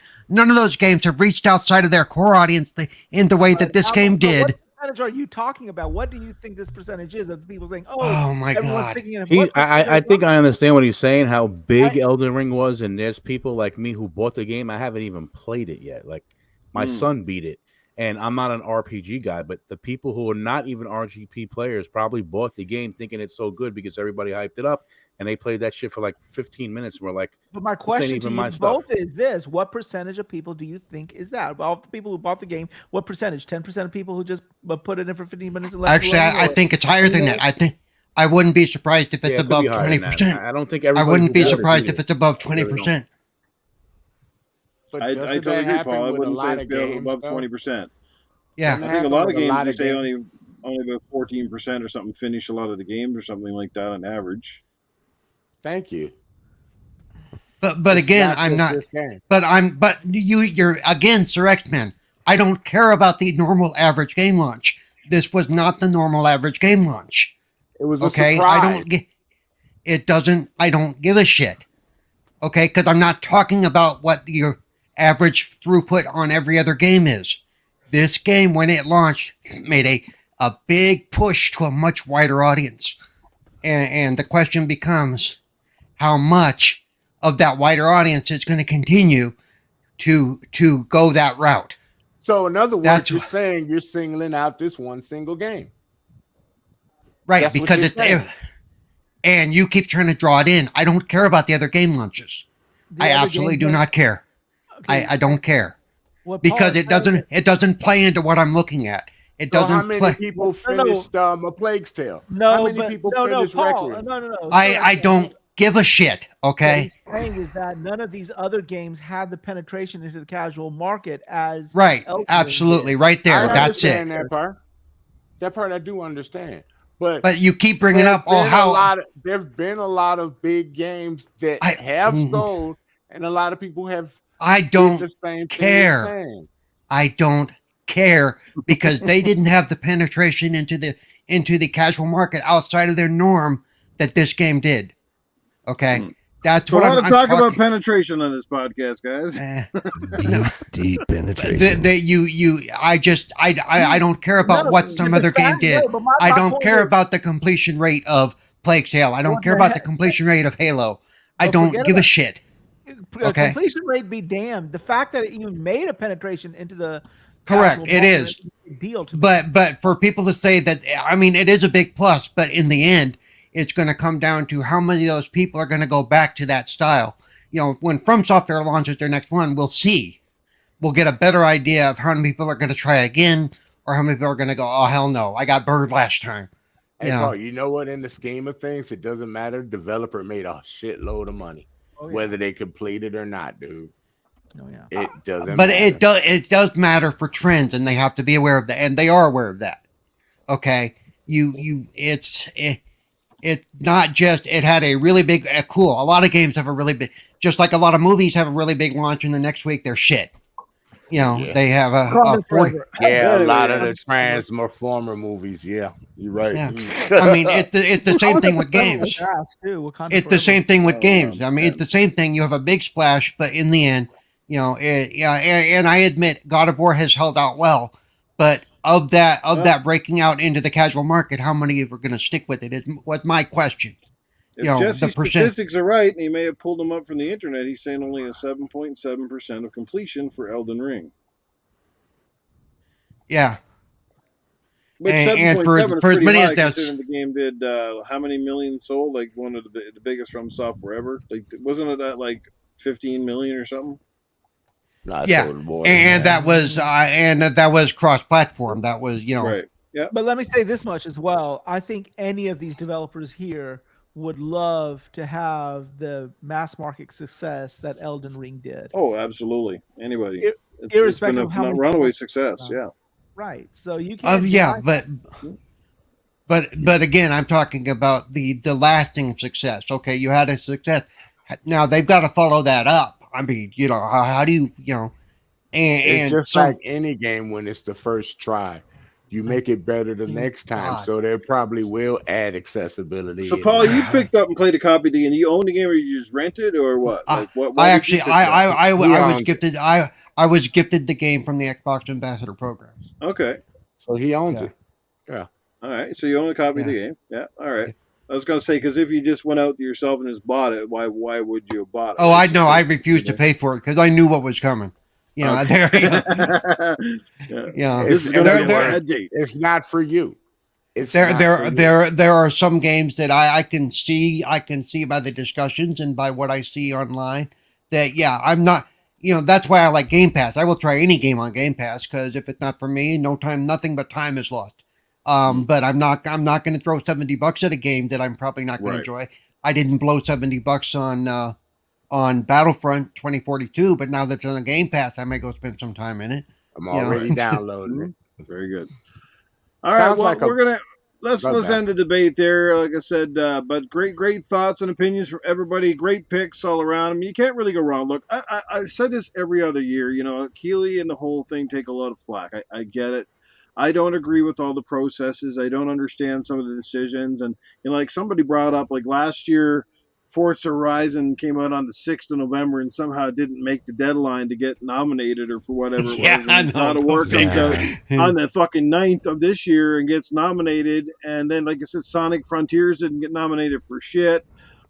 There's a lot of weird omissions, and then there's stuff that kind of doesn't make sense. Like I said, Stray is a great game. It doesn't necessarily, like, why is it in the game of the year? I don't think any of us in our wildest dreams would have said, despite loving Stray, would have been like, yeah, it's going to put in the game of the year conversation. You know what I mean? Like, some shit just kind of wacky. I think so. It's how much, it's how much money lands in the hat.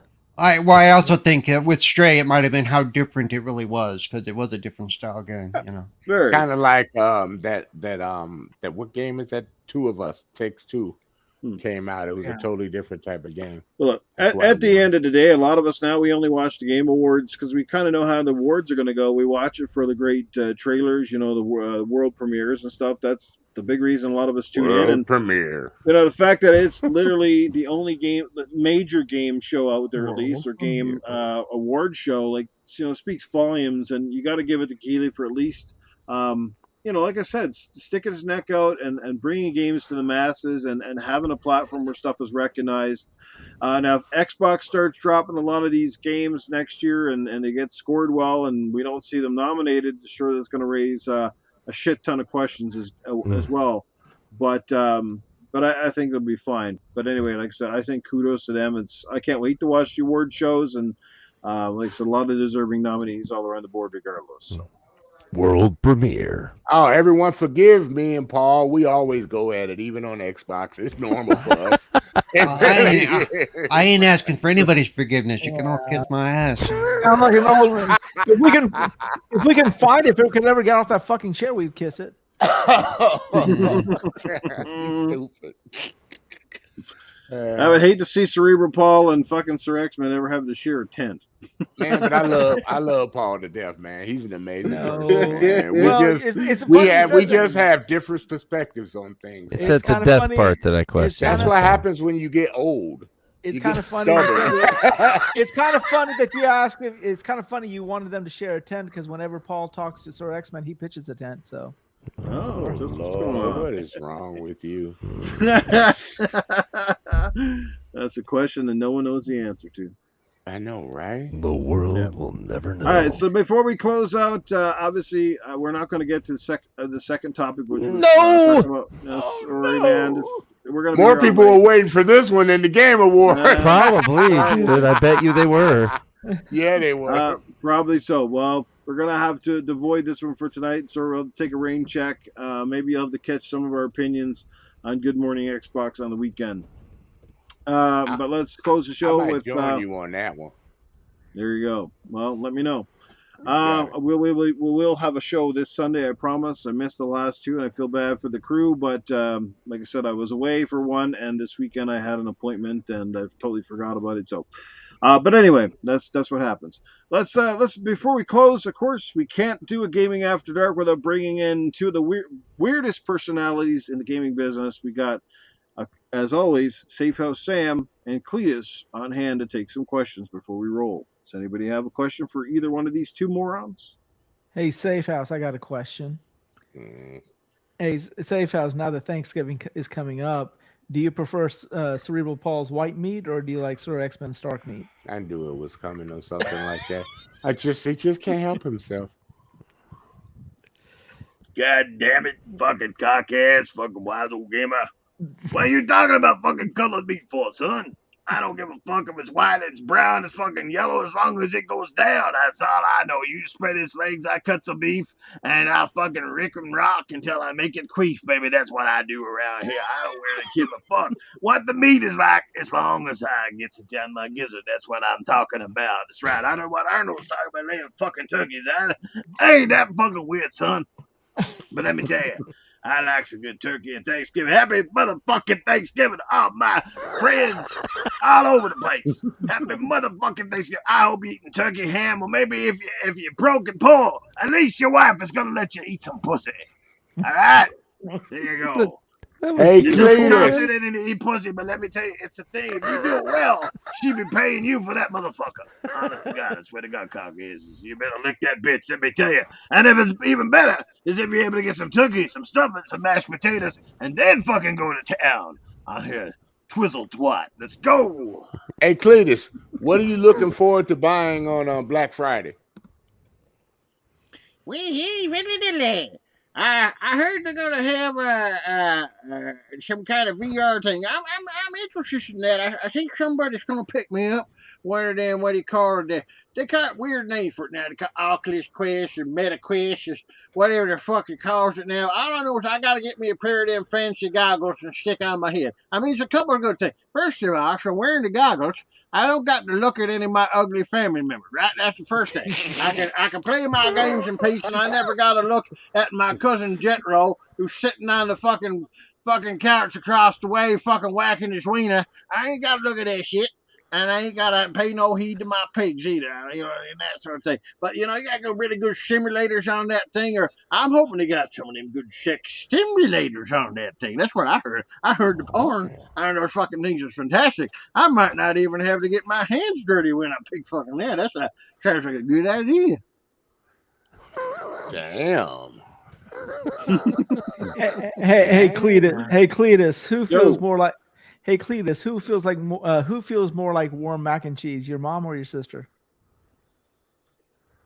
Oh, Well, Lord. I'd have to say I'd gotta give it to my mama. I'll tell you why, because first of all, she's old enough that she smells a little cheesy. And second of all, she's broken in. You know, it's like a wet noodle down there. You know what I'm saying? Your sister's kind of like fucking the spiral version. You know what I mean? It's no, you guys wouldn't know what I mean, but yeah, that's yeah, it's like the spiral version. It's a little bit hard and wonky, but you still like the taste. You know what I'm saying? Like I said, the closer the kin, the better the skin. Nothing wrong with it. They ain't gonna go out and they ain't gonna. That's the best thing. You gonna fuck your sister. She ain't gonna run to the cops and complain about it. But fuck, you can't even walk up to a girl down the sidewalk anymore and say, "Yeah, that's a sexy looking derriere." First of all, she might get offended because you said some kind of word she don't understand, and she might, you know, and then you can't touch anybody, can't look at nobody. Y'all fucking piss off here. So yeah, that's the best thing. You keep it in the family. Yeah, your kids come out cross-eyed and fucking stupid, but that's not so bad. Those stupid people don't cause nobody trouble. It's all them so-called smart billionaire motherfuckers that's always starting shit, not the dumb people. When was the last time you ever seen somebody with Down syndrome starting a world war? That shit don't happen. Hey, Cletus. Yeah, and now you know why until last year Cletus thought Black Friday was something completely offensive. Okay.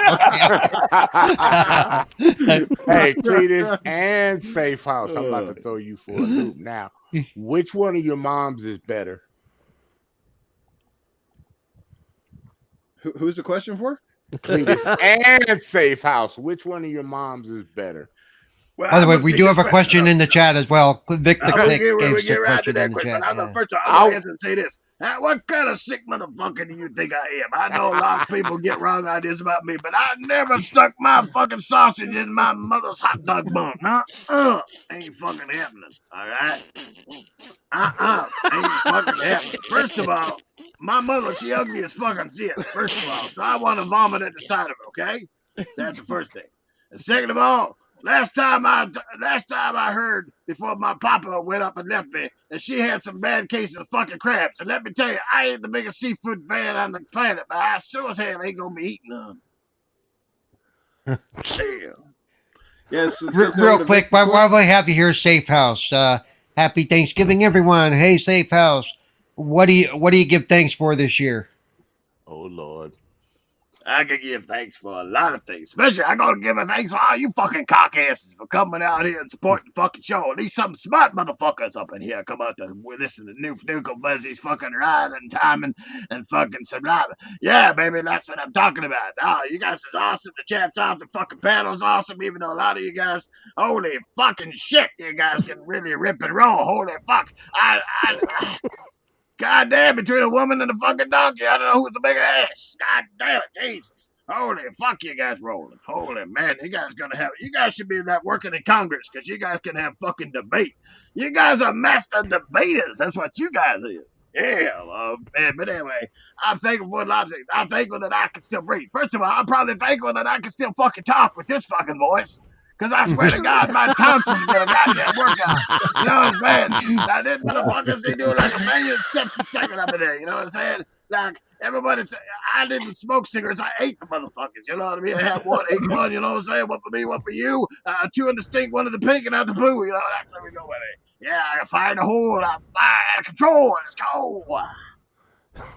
You gotta cauterize all those fucking wounds your throat caused there. Yeah. Jesus Christ. Also, you can tell it's time to go because Wog's date is in the chat. So, yeah. Yeah.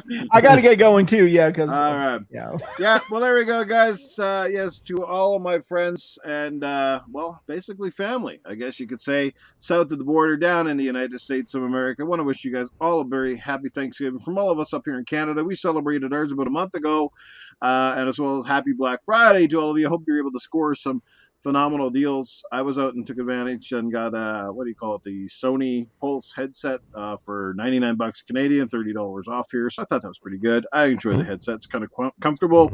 Happy with that, and a couple of games on the side as well. So, but yeah, that's it for us. Let's let everybody get out of here. We're going to start with our incredible guest to make his first time ever appearance on Gaming After Dark. And he may never want to come back. And he may never want to come back. He's probably done with us. But I want to welcome him. He's been amazing. He did a great job tonight on the show. Sounded like he fit right in and was very comfortable. Royal Boyle, again, we appreciate all your support, brother. And let people know where they can check you out, at least on Twitter or Mastodon or whatever the fuck is going on these days. Maybe around that Hive. But let people know where they can find you, and hopefully we'll have you back in the near future. I think Mooch may be extending an invitation out to you as well pretty soon. So you did a great job tonight. Thanks for being here, and I hope you'll come back. Appreciate it. I just want to say again, thank you for having me on for the panel. You guys are great. Thank you for making me feel comfortable. And I just want to say you can find me on royal.boyle at pornhub.com. Now you can find me on Twitter at royalboyle78. Again, I appreciate it, Noof, and hope to come on again. And like I said, everybody was great. The chat was great, and I appreciate the opportunity. We'll make sure we put your OnlyFans in the link in the description. Dude, y'all made him feel comfortable. Y'all fucked up. Thanks, X-Man. Thank you. Well, speaking of fucked up, let's let well, shit. After you left, everyone came on felt comfortable. Sir X-Man obviously making a surprise appearance. He said he would pop on from time to time when the schedule permitted. We are glad to have him here tonight, Sir X-Man. Thanks for being here, brother. And let people know where they can find you on your next adventure. Sir X-Man on Xbox. Sir X-Man on Twitter, if it survives in the next month. Sir X-Man 1 on Twitch when I'm stream. Sir X-Man on what is it, Steam? And that's about it. I'm just enjoying playing, finally finding some time to play some games, man. That's all. Nice. Cerebral Paul, let people know what's happening in your neck of the woods. What's going down next who knows? I don't care. Actually, tomorrow I'm going to be on Go Game Go. We are going to be, again, talking about the Game Awards and our brackets. Actually, we're going to be doing different brackets. We're going to be doing brackets for consoles, old and new and stuff like that. And then, let's see, Thursday, 4GQ TV, if nobody's sick or if everybody's sick, who knows? I lost track. You can find me on Twitter, CerebralPaul1. Before I get in trouble again, on Tuesdays, before this, you can usually find me on Retro Renegades. I always get in trouble because I always forget about them. Your ass So wasn't there you on go. tonight. Your ass wasn't No, on. tonight. I was busy doing other stuff tonight. You know, my pre-podcast shit took a while. Oh, Yeah. Takes you that Yeah. long to masturbate? Oh wow, you're lucky. you wish you lasted that long. Yeah. That's what I'm saying. You're lucky. That's exactly what I said. You're lucky. Yeah. Misunderstood again. Here we go, another argument. Round 2. That's not what I meant. So Cerebral one on Twitter, Twitch, Twitter, and then on Twitch, Cerebral Paul. On I'm not really on YouTube right now. If I do any recorded videos, I'll show up there. Nobody cares. You can actually now find me on Xbox Cerebral Paul 921, and get this now on Sony PlayStation Cerebral Paul 1. That's right. I don't have a PlayStation 5, but I can use one and I can stream it to my PC and play it that way. It actually sits in the other room. Works great. So yeah, that's why I've been playing some of these PS only games. So yeah. So there I am. Right on. Oh, other than that, that's about it. You know, just chilling. Playing a lot of games. All right. Darth Praxis. Let Well- people know where they can find you, what dungeon you're crawling out of. Anyone that's local.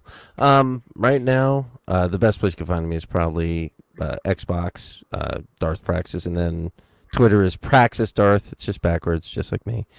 And as far as one other thing I wanted to say before, I know we didn't get a chance to say it, but I will say that the 10-year offer Microsoft offered PlayStation for Call of Duty was like giving them the tree instead of the olive branch, and they still are unhappy. So you could see their ulterior motives. You know what? Even if I was going to say real quick, since you brought it up, even their original offer of going from existing past the existing content, was going to work out to be 9 or 10 years, and I said that months ago.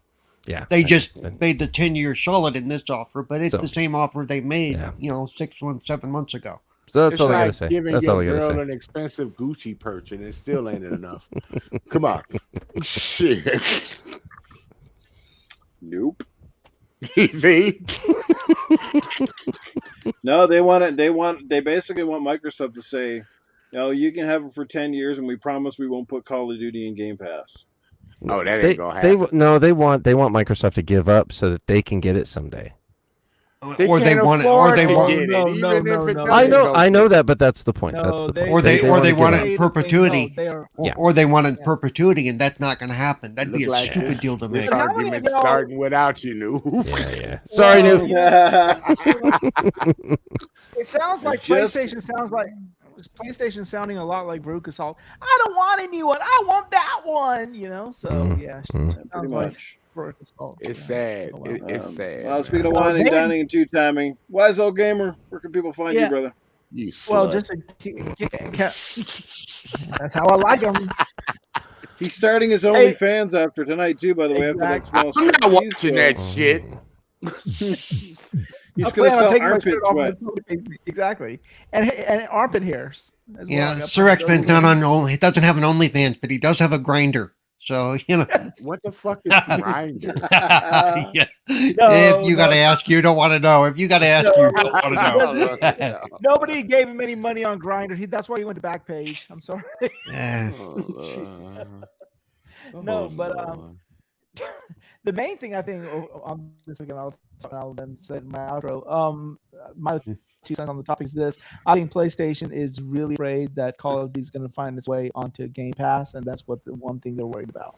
Because once you can say that, hey, you can play any Call of Duty of any kind on Game Pass, that's a pretty enticing offer for a lot of those people who only play Call of Duty. So, real quick on that note, and it's going to be short. I'm sorry, it really is going to be short.